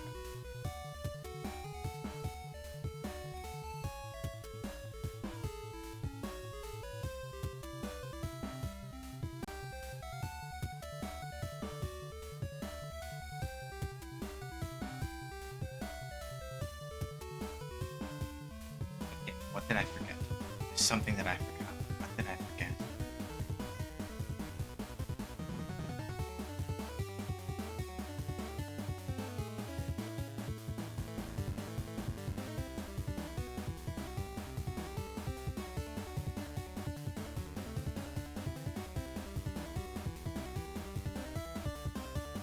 Yeah, it's not the state machine.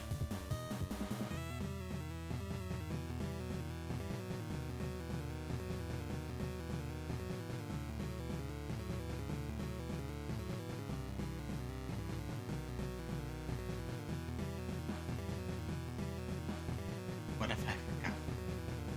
What is it? Because it couldn't be. Yeah, like inputs are already handled, right?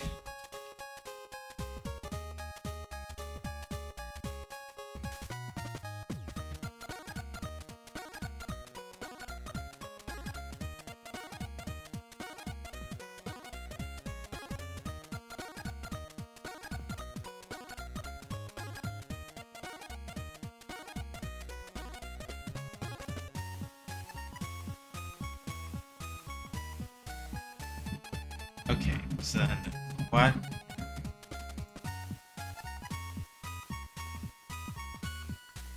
what am I missing? Because it's going into there, but it's not spawning.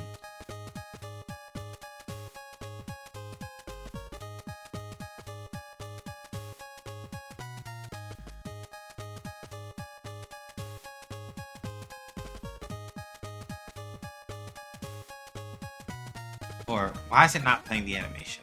That's the part that I don't understand.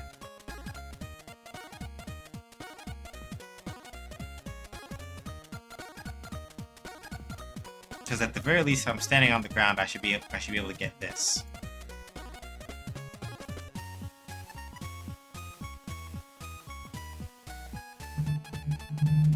But I'm not even getting that. So what is happening?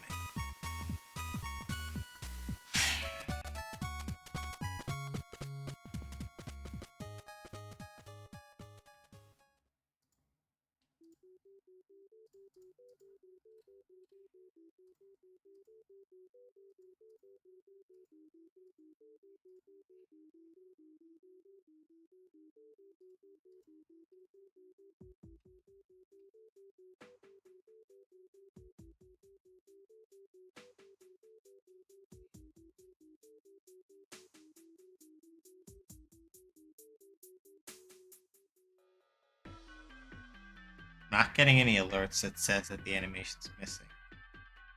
So why is it not working?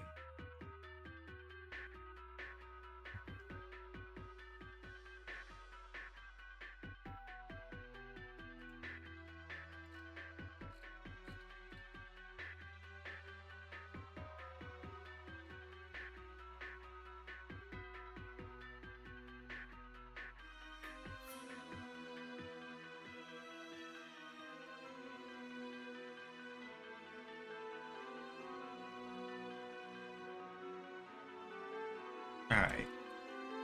When in doubt.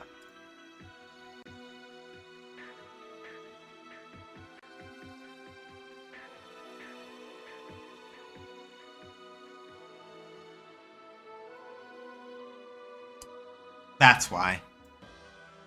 Silly me.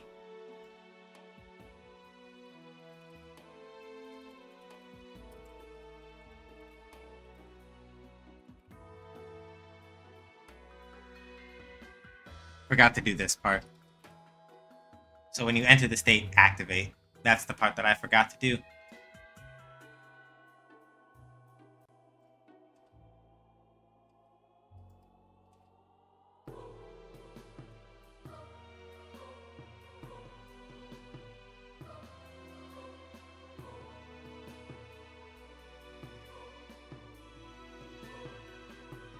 Okay, cool. So yeah, that works the way it's supposed to. You notice that, like, the projectile does in fact fly towards its target. So I just need to slow it down some and make Vogue's projectile a little bigger so it's easier to see. So let's just...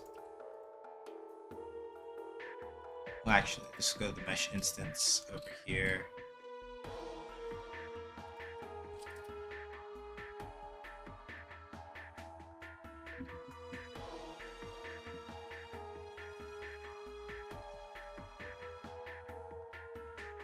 Yeah, that's much better. Okay. Now we just have to come over to Vogue, come over to her attack state, and just slow down the speed of the projectile. And I just need to make sure that the default speed of the projectile is also slowed down accordingly.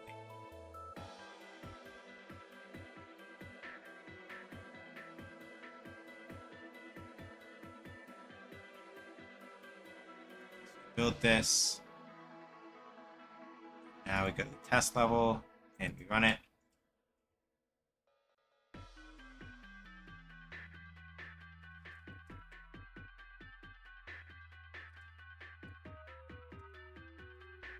Yeah. Cool.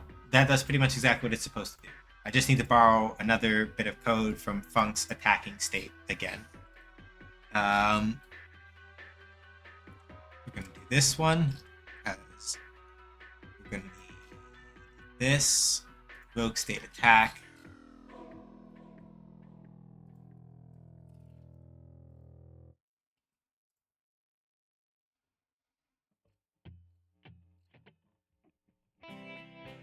Honestly, if I've done this 2 times, then I think it is probably time that we do this.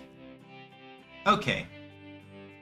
Hilariously enough, after the 2 times I said that we don't normally use protected functions in scripts, this is a time where we're actually going to do that.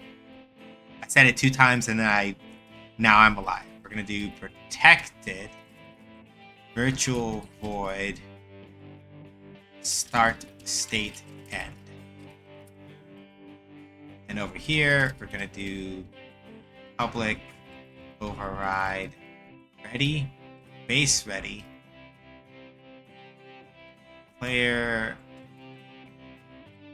script node dot anim player node dot animation finished plus equals start state end. And all we really have to do at this point is for start state end, we need to do string name and name. Right? Yep. So now, here's the reason why it's protected. So, the reason why we're doing protected here is because we only want player state attack and its descendants to be able to mess with this, really. We don't need any other script outside of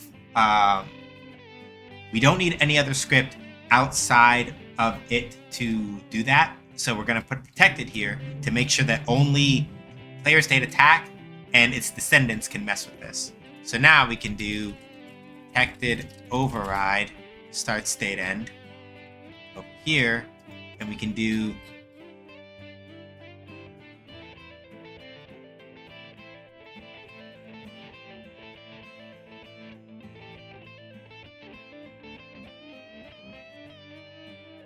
and all we really need to do here now, really, we can just take the base code and just drop it off in here. So in Funk's case, now we can just get rid of that. For Voke's case, we want to manually have this overridden because there may be specific things that we want to do later.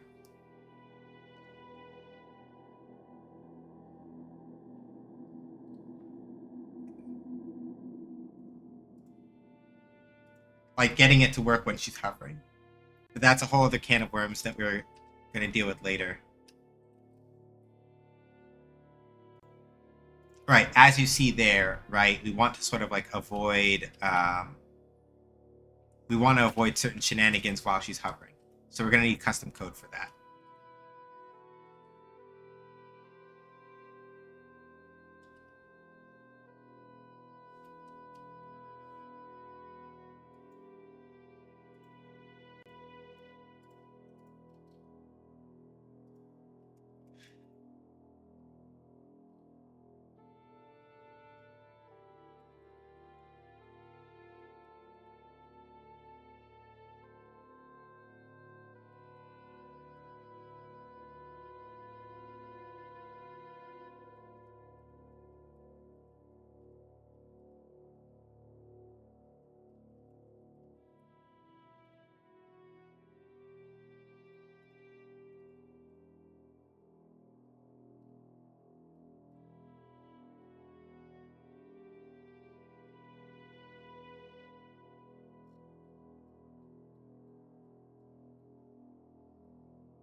There's going to be something else that I'm going to regret. Like, past me might have screwed over present me, and we're just going to have to deal with it at some other point in the future that is not right now.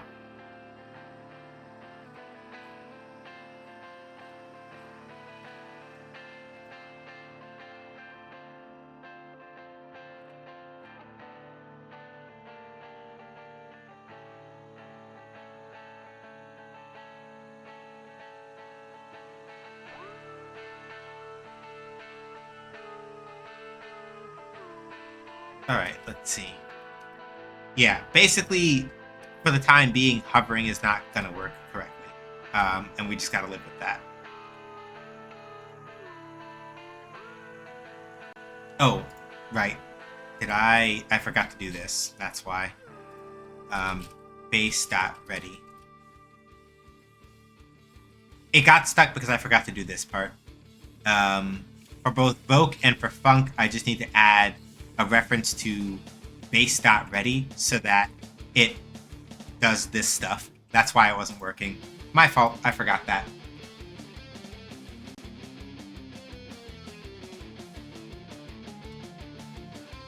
But yeah, past and future me are going to have to fight over the hovering thing because I messed something up.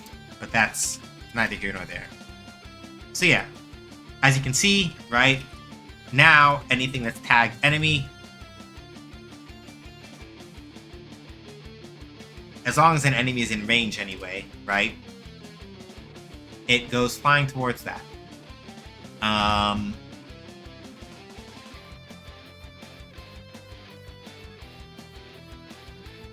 Only one other thing I kind of want to try to mess with here.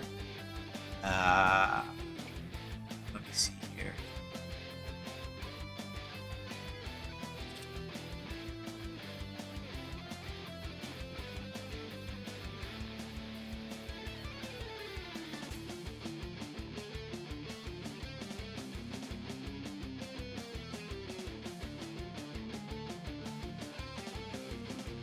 Yeah, that's what I thought.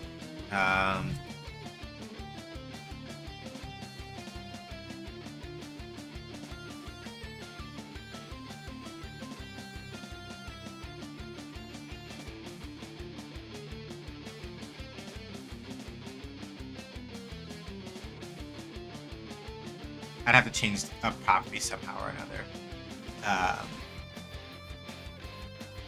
And that becomes a whole other can of worms. I'm not going to mess with that. So for right now, I need to take out the targeting area because I can't directly affect that. Or rather, the only ways that I can directly affect that are a little messy, and I don't want to do that in full right now. Dealing with that is just going to kind of like piss me off. So I'm just going to manually expand the radius and then figure out how to adjust the size of it later.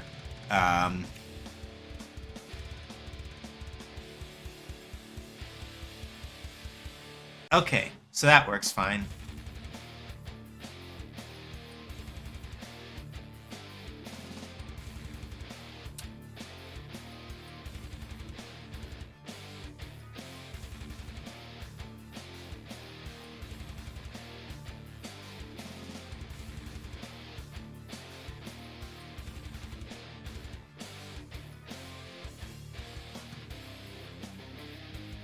We're just gonna make this thing a little bit bigger so that it's easier to see. Alright, let's save the test enemy. Alright, good. You're nice and big. Let's instantiate another one and put it like right here. We'll do that. Let's see. Let's do it like this actually. So instantiate.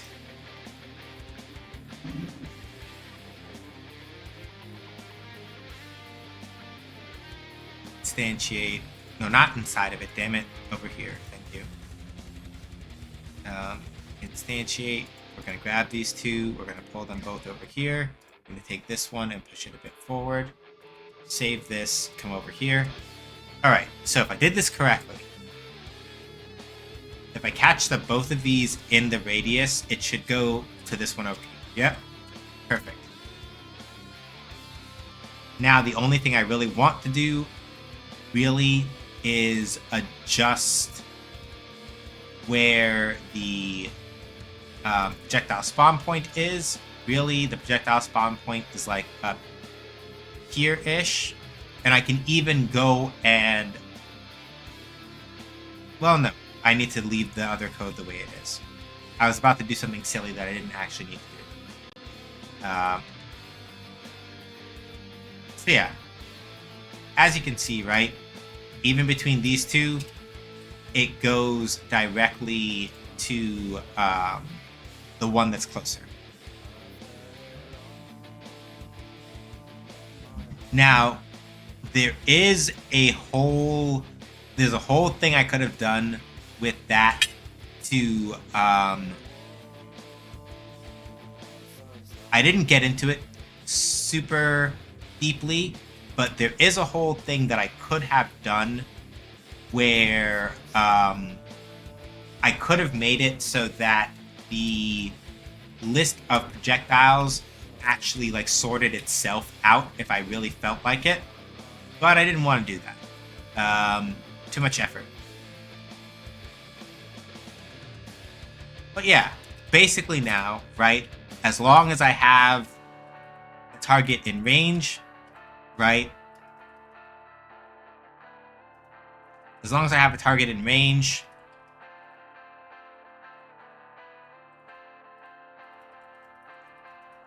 it homes in, right? All well and good. If I step out of the range, it no longer does that, right? And it just goes based on which one I'm facing. But once once something is in the range, yep.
So let me sit down and like actually comment this stuff now, right? Adds a target to the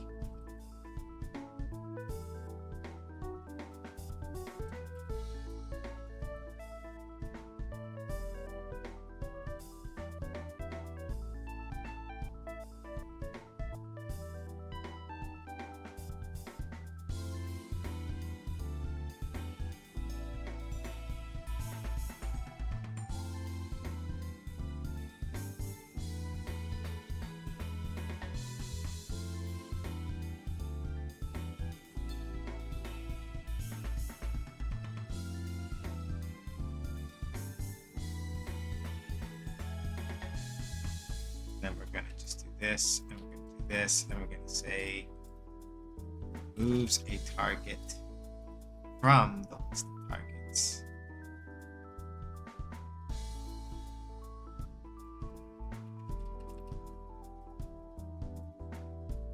Only remove this target if it is already in the array of targets we have, right?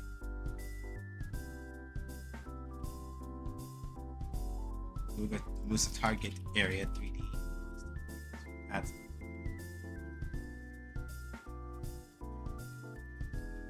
selects a target from the current list. Turns the target that is closest to the player. So let's comment the code now. Whenever I glance over and Vogue's flying up the wall shoot, my brain first thinks she's doing a Van Damme style split. Lol. Alright, so let's comment my selected target code. So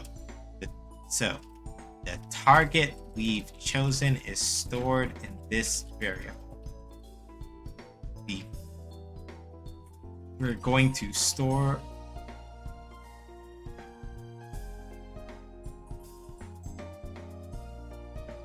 technically speaking, right, I could deliberately choose to elide some of this by just manually calculating here, right? I could say if target's index -1 dot position is, but I can do all that here, but for readability's sake, I'm using these variables to make my life easier, right? And that's the other thing about variables. Technically speaking, you do not always have to use variables like I'm using them here, but for the readability of the code and my emotional well-being, I am deliberately choosing to, right?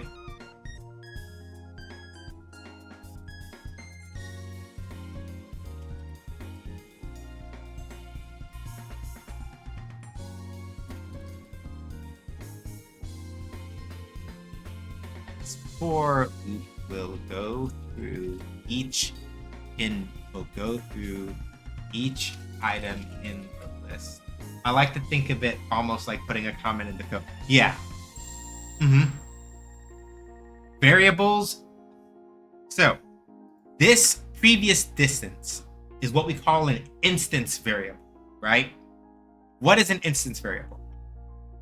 You see, if you are within a function, right, and you do something like area 3D chosen target or vector 3 previous distance, right?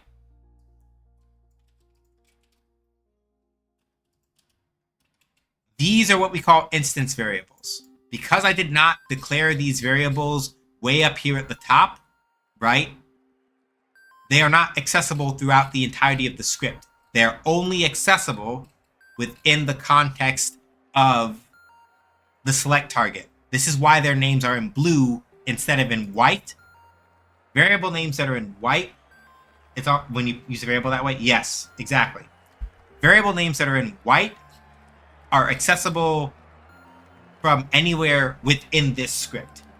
If a variable name is in light blue, like it is with chosen target and previous distance, it's an instance variable that only exists within the bounds of a certain spot where you're at. This gets more complicated later, but I'll get into that in a minute.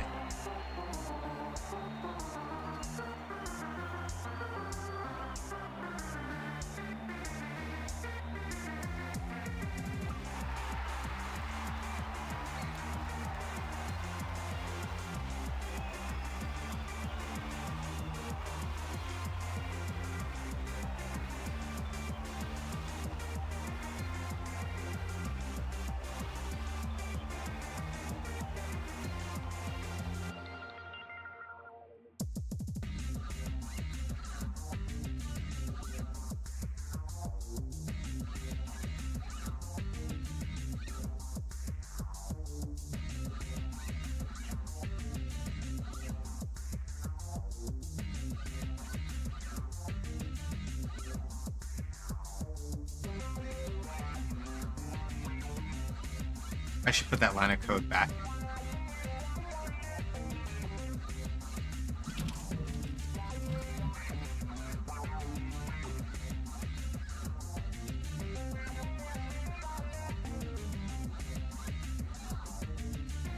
So, right, when we first start counting, and only when we first start counting, we use the first item in the target's array to calculate our previous distance, and we assume...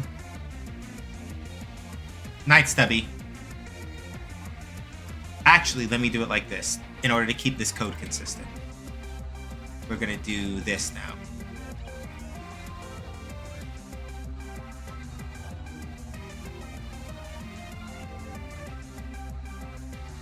No, I'm going to do it this way. I'm going to do it manually this way. There are a lot of different ways to write this, but basically this is the same thing. If we are first counting, right, because our index starts at 0. So if the index is 0, we assume that the previous distance is whatever our first target is. We measure the distance to that. We assume that's our first previous distance, and we assume that's our target. However, past the first time that for every item that is not the first item in the target's array, however, so here's the thing. Current distance, right, only works inside of this else statement.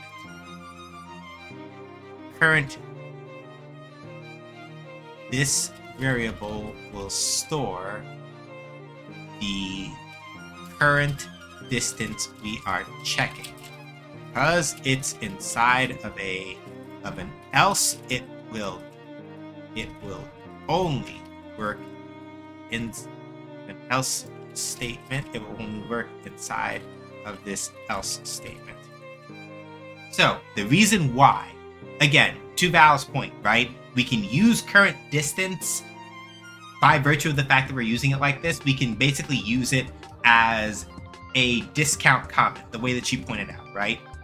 But the important thing also is that we do not need to know this for anything except past the first loop, which is why I put it inside of the else statement, right? And every time we're going to recalculate the value anyway, if we wanted to, I could have put vector 3 current distance out here where previous distance is, and it's fine. It would have worked, and it's fine. But in this particular case, I don't really care about, like, having to store the previous distance in reference. Sorry, let me phrase that differently. I messed that up. I care about storing the previous distance in reference to counterpoint whatever I'm looking at now. But I don't care about that with the current distance. I just need to know at that precise moment that I'm checking the next thing in the loop what the current distance is. I don't need to remember what the current distance is for future loops. That's why it's over here in the else statement. However, I do need to remember what the previous distance was for the next loop of the for loop, which is why it's out here. If I'd put it inside of the for loop, it would have started resetting every single time I moved on to the next thing. The current distance, however, I don't need to remember that for longer than what I am currently comparing, which is why it's in the else statement here, right? If the length of the current distance is smaller than the length of the previous distance, it means that the object we are currently looking at is closer than the thing we already have locked in as the target, and we should update both previous distance and previous distance and the current target to match. If the current distance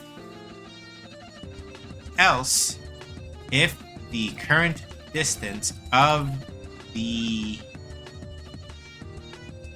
the current distance is larger than the previous distance, just continue the loop. And honestly, if I really and truly just wanted to do that, I could literally just like do this, and it's basically the same thing. Programming is super flexible in this way, right?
right? So after the for loop is done, we return whatever object we pick to be the chosen target. And if the value is still no, and if chosen target, I should say, if chosen target's value is still null at this step, that's fine because the projectile code has fallbacks with it. It's very much on purpose, right? So basically speaking, right? If I so chose to integrate this other library called link, it would have been possible for me, through some other convoluted stuff, to sit down and make a method by which I could just hit sort and it would automatically sort itself by distances if I felt like it. But I would have to teach the computer, right, what a list of targets is and how it can be sorted by distance. So in lieu of doing all of that, which is like doable, but I have only done it the one time and I don't remember how the hell that works off the top of my head, I just took what is ostensibly, and the reason why I'm talking about this right now is because I want to emphasize something important here.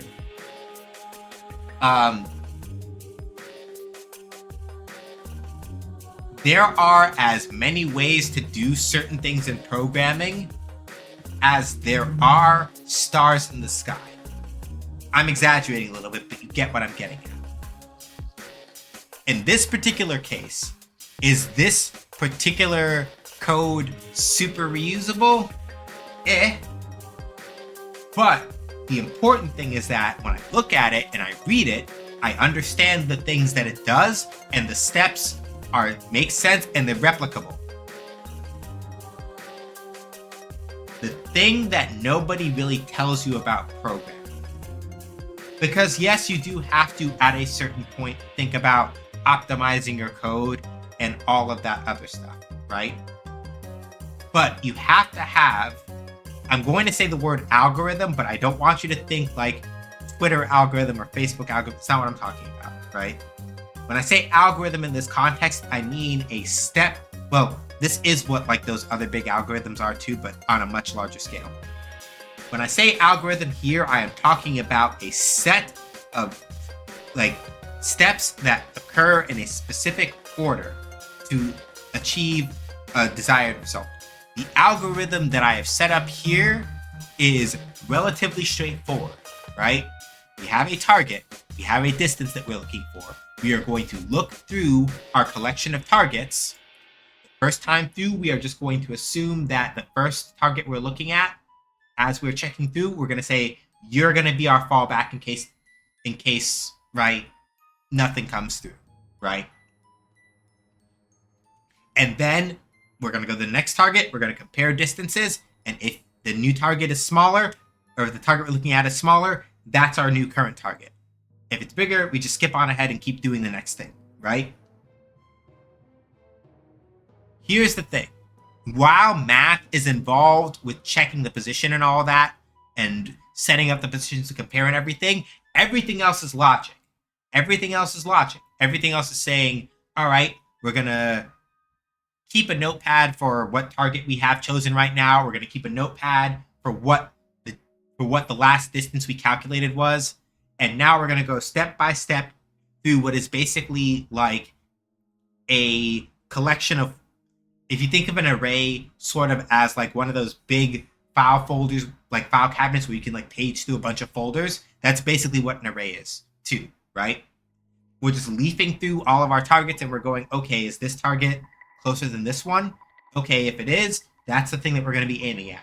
Oh, this new target we're looking at is farther away than the one that we already have earmarked as our current target. Skip it, keep going, right? That's like figuring out the distances is math, but all the other stuff is logic. And this is the sort of thing that I mean when I say that, like, knowing how to make a game, math is helpful, but a lot of it is just about like, do you understand how to string together thoughts in terms of like lines of logic? Math is important, right? Because if I wasn't doing math here and math here, and math here, we'd be in a pickle. But beyond that, right, it's being able to string together these things in ways that makes logistical sense in terms of like the actual processes that you are working with here. You feel me? And that is the part that's important.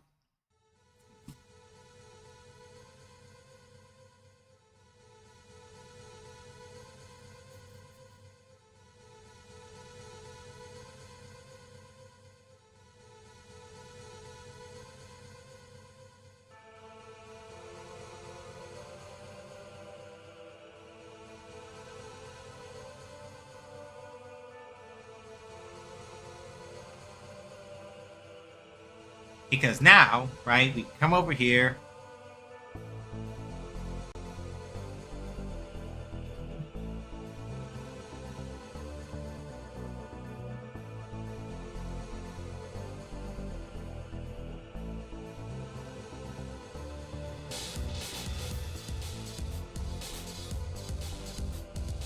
So the only thing I really want to do now is fix these test enemies real quick.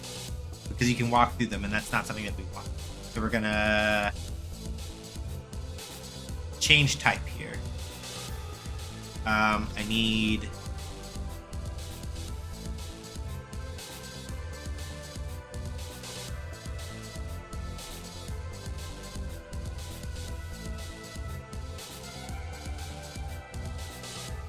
so really we want this to be a static body thing. The collision is not any different, but I just need to see one thing real quick.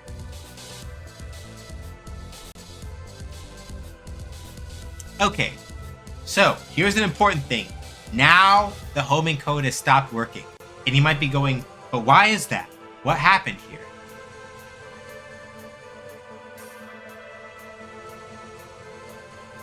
It's very simple.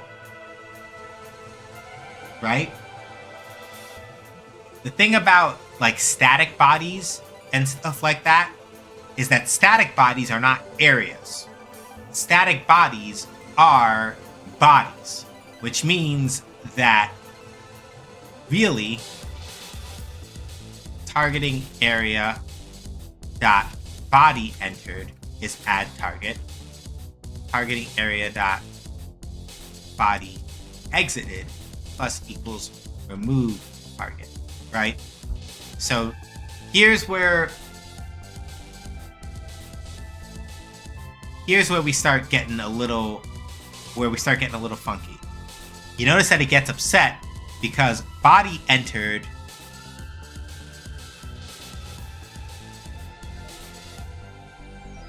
right over here. Now we can't do area 3D other, we have to do body 3D other. So I'm gonna try something else. Void add target body 3D. Hang on, don't do that to me, please. Add target physics body.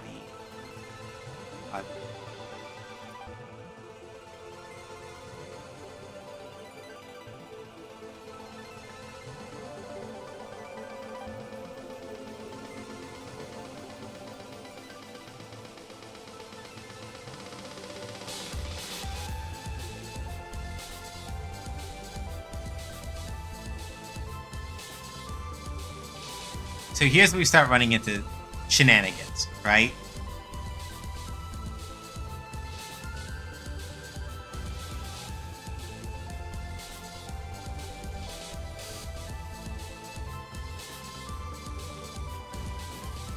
So I'm going to try to break this back down a little bit again.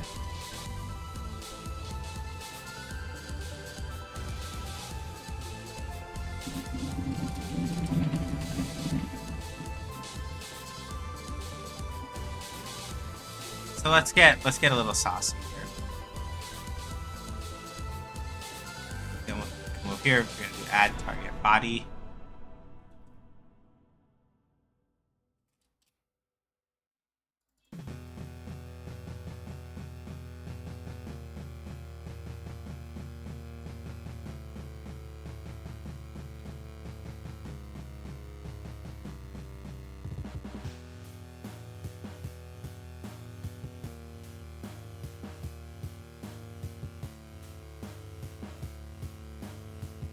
Oh, that's why. I need to do this also.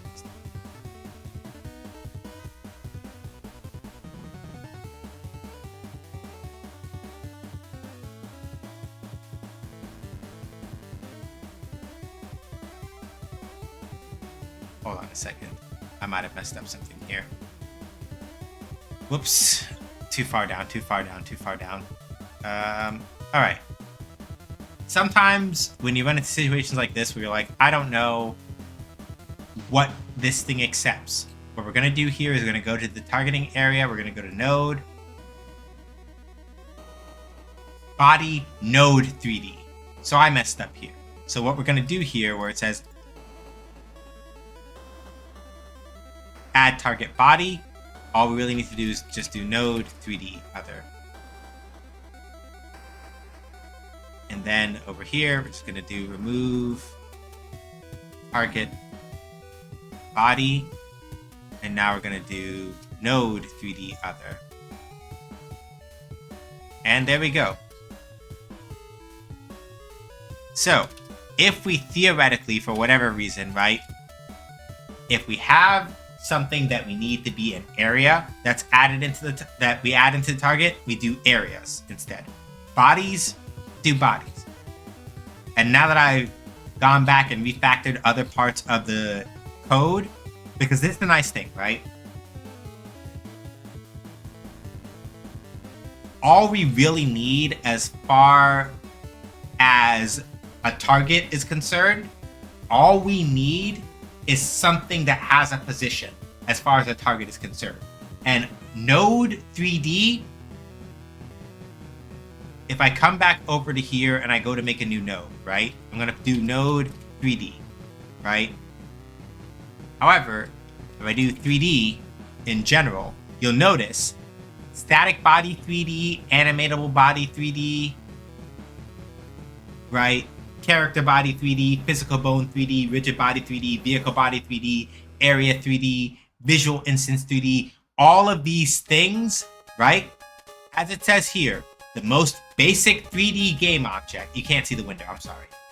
But the description for a node 3D is most basic 3D game object, parent of all 3D related nodes, which means a static body 3D is a node 3D. A character body 3D is a node 3D. A rigid body 3D is a node 3D, which means that in any situation where I say, okay,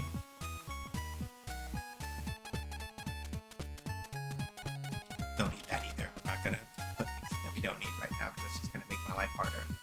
In any situation where I'm like, so for add target and add target bot, for add target and remove target, because specifically there's a specific constraint about the way that Area 3D works, where for Area 3D, it specifically wants you to give it an Area 3D for something that enters or exits. I need to make sure I minimize this. So, Area 3D, right?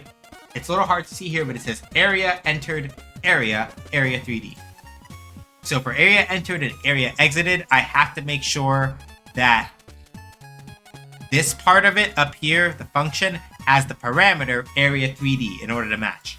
However, where it says body entered, it just says node 3D, which means that if I'm going to do body entered and add anything to the body entered signal, I need to use node 3D instead.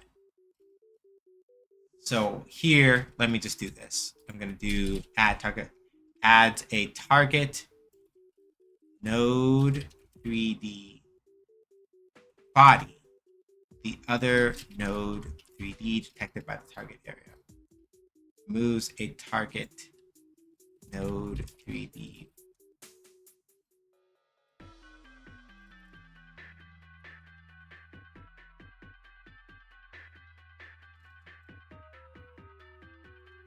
No, it's just straight up node 3D. The other node 3D detected by the target area.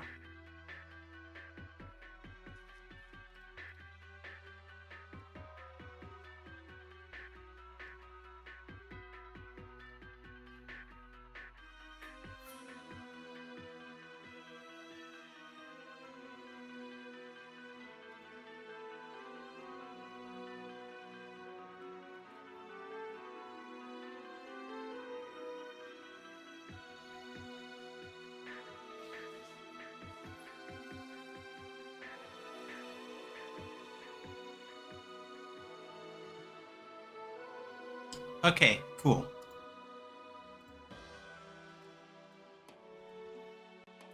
Anyway, now I've done all that, the homing still works, right?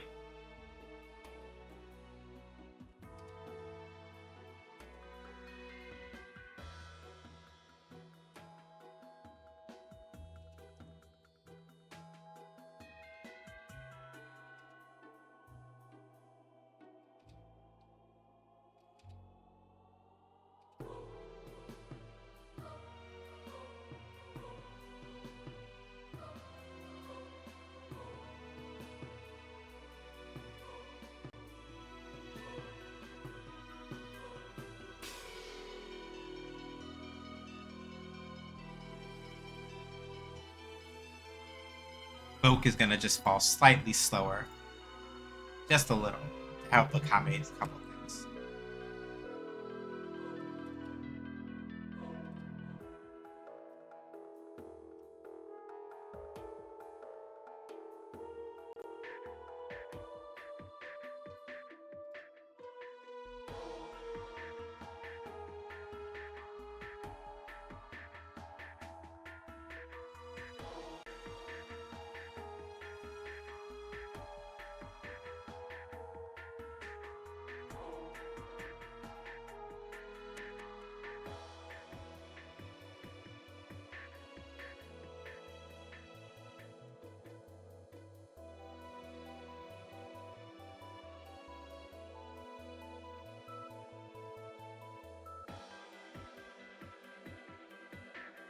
Yeah, even without like actually looking at enemies, yeah, Vogue can fire at them. So generally speaking, though, let's talk about like game balance with viral core busters and sort of like the way, right? The main downside to this with Vogue is that her homing shots are generally intended to be slower than Funk's regular shots, and they will do less damage, right? So, in practice, when playing as Vogue, the thing that happens is that for all intents and purposes, right, you, for all intents and purposes, when playing as Vogue, what winds up happening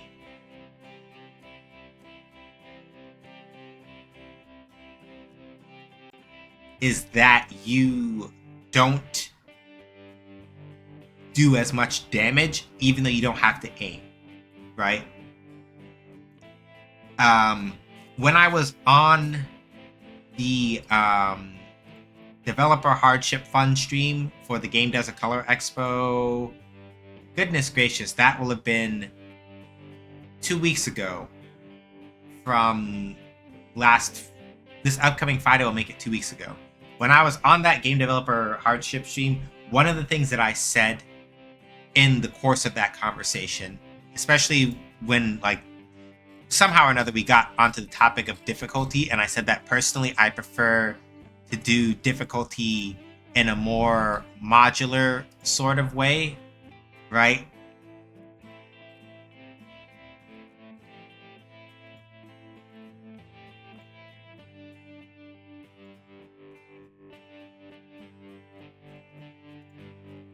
This is the sort of thing that I meant.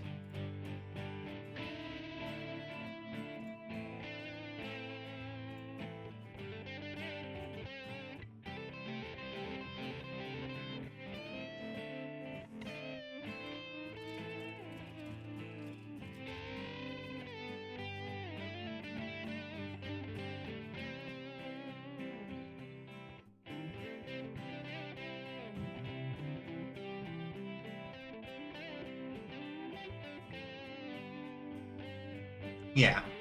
Oh, it's like 9:15, and we're pretty much at time anyway. So I'm gonna finish explaining this thought, and then we're gonna find somewhere to go hang out. Well, I know where we're gonna go, provided that, yeah, they should be off cooldown by now, so I know where we're going. But the TLDR is that the modular difficulty thing I was talking about before, right? During the hardship fundraising stream, the hardship fund fundraising stream, right? Yeah, time flies.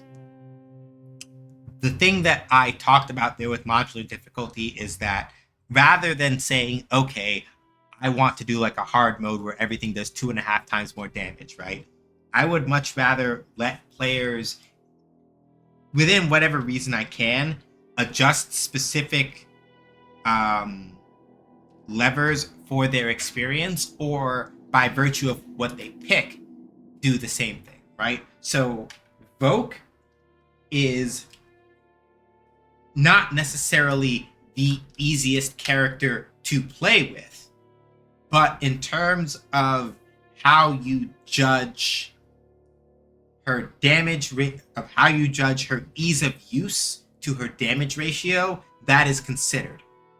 Voke, provided that an enemy is in range and stays in range, Voke does not have to aim or otherwise close super closely in order to engage an enemy. She doesn't have to.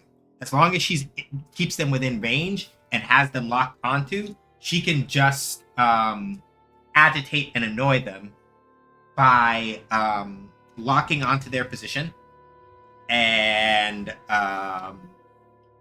she can just agitate and annoy them by locking onto their position, right? And shooting at them. But the main flip side to that is that her shots generally don't have the same amount of power. So it's not so much that like, oh, picking Voke is automatically hard mode, but it's like, no, you are, it's a little bit more dynamic than that. It's a bit of a give and a take. You don't have to aim, but consequently, your shots don't do as much damage, and you have to sort of consider your placement relative to the enemy a lot more carefully, because she doesn't move as quickly either. By contrast, Oro is basically the closest range character that you've got, and is so you when you're attacking with her, you have to very specifically beat up in people's faces and hit them like straight up on the ball, right? If you mess up your timing with Koro, you get hurt a lot, but the end result of that is that her attacks do more damage and she's more agile. So you can, if you're careful, you can do things like dash slash through enemies and basically be safe from being hurt by them while you're dashing through them and cutting them at the same time. You can avoid them by like not being in their space and all that, but the trade-off for that is that you got to get up close and personal, right? And then Funk's whole thing is that while his charge shots are really powerful, you have to charge them up in order to get that, right? And that is sort of a way that I find difficulty more interesting than just like flat out doing like numerical, easy, normal, hard stuff. Not that that does not have its place, right?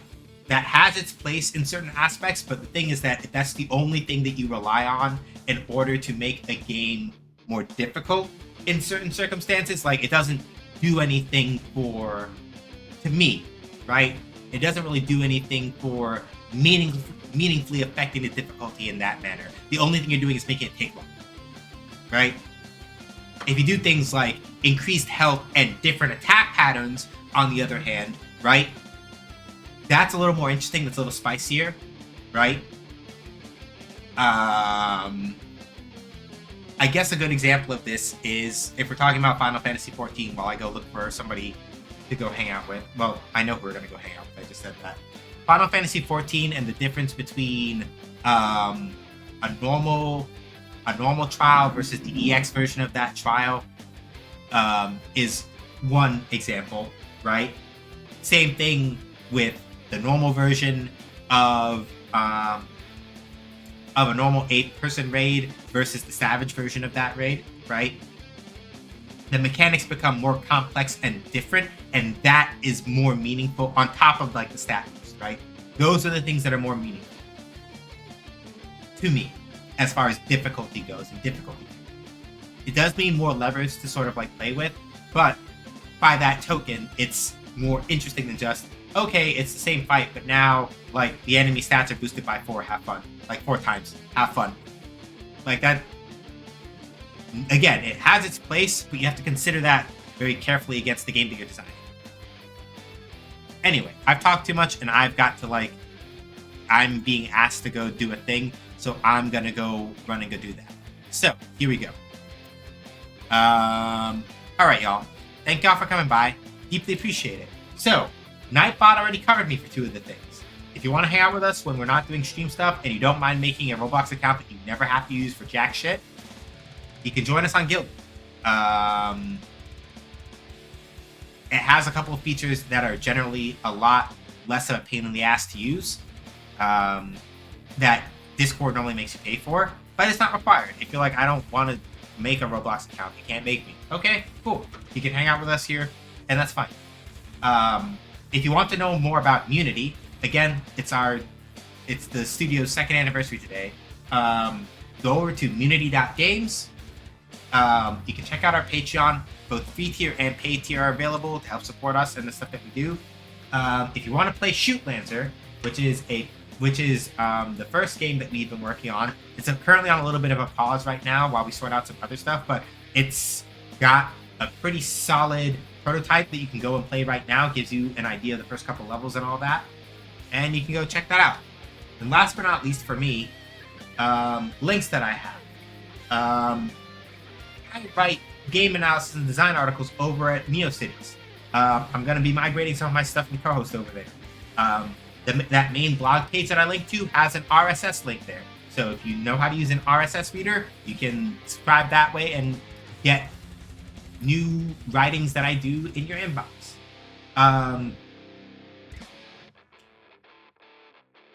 Stream VODs are up on YouTube if you want to watch those.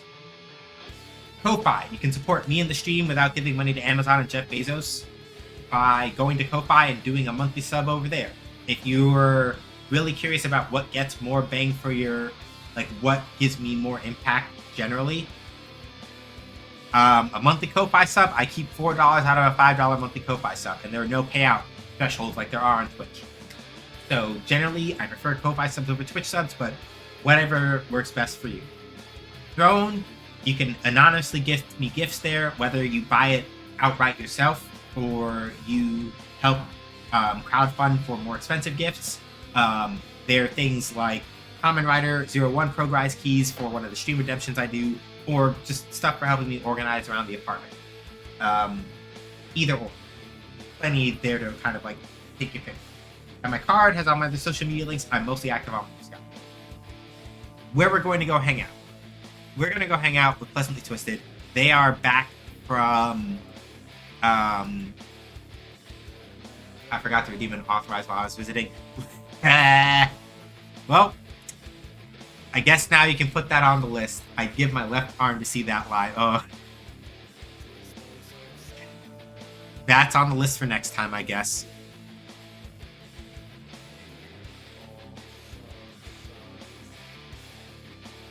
Okay. Dang, they're still on cooldown? Shoot, I thought they were clear by now.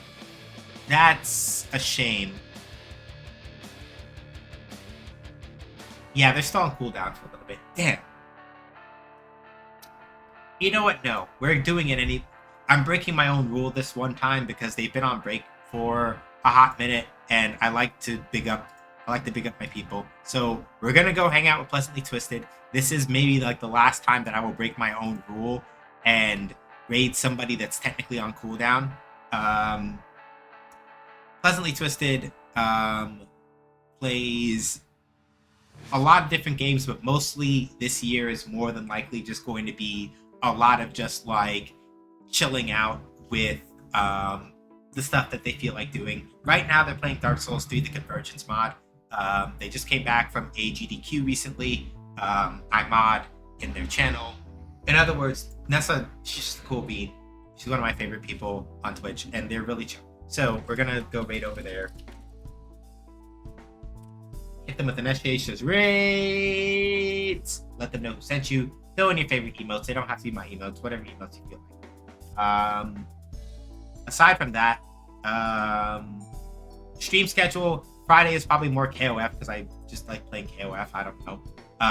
Sunday, 5 p.m. Eastern time, we're gonna catch back up on SMT Nocturne. We missed last Sunday's Nocturne stream because I just need to sleep.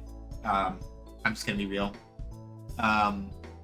Next Wednesday might be more of our core busters, might be mystery game. We'll see. Till next time I see you, whenever that is, stay safe. Wash your hands, wear a mask. Seriously, wash your hands. Seriously, wear a mask. Norovirus will mess you up. Don't go outside if you don't have to. Be excellent to each other. Not to bigots, racist, terrorists, sexists, anti-queer folks, or Zionists. Black Lives Matter. Trans rights are human rights. Reproductive rights are human rights.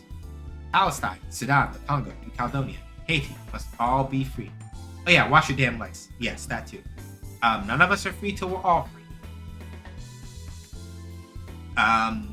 Be there for each other in whatever ways you can. And if you can't do much, then do what you can. Alright, y'all. Appreciate you. Enjoy your time with Twisted. I promise this is the last time that I will... This is one of the few times I will break my own rules and raid somebody who's technically not off a cooldown, but they've been on break for so long, and we like hanging out with Twisted. So I figure I'm allowed. It's my stream. I can do that. So, thank y'all for coming by.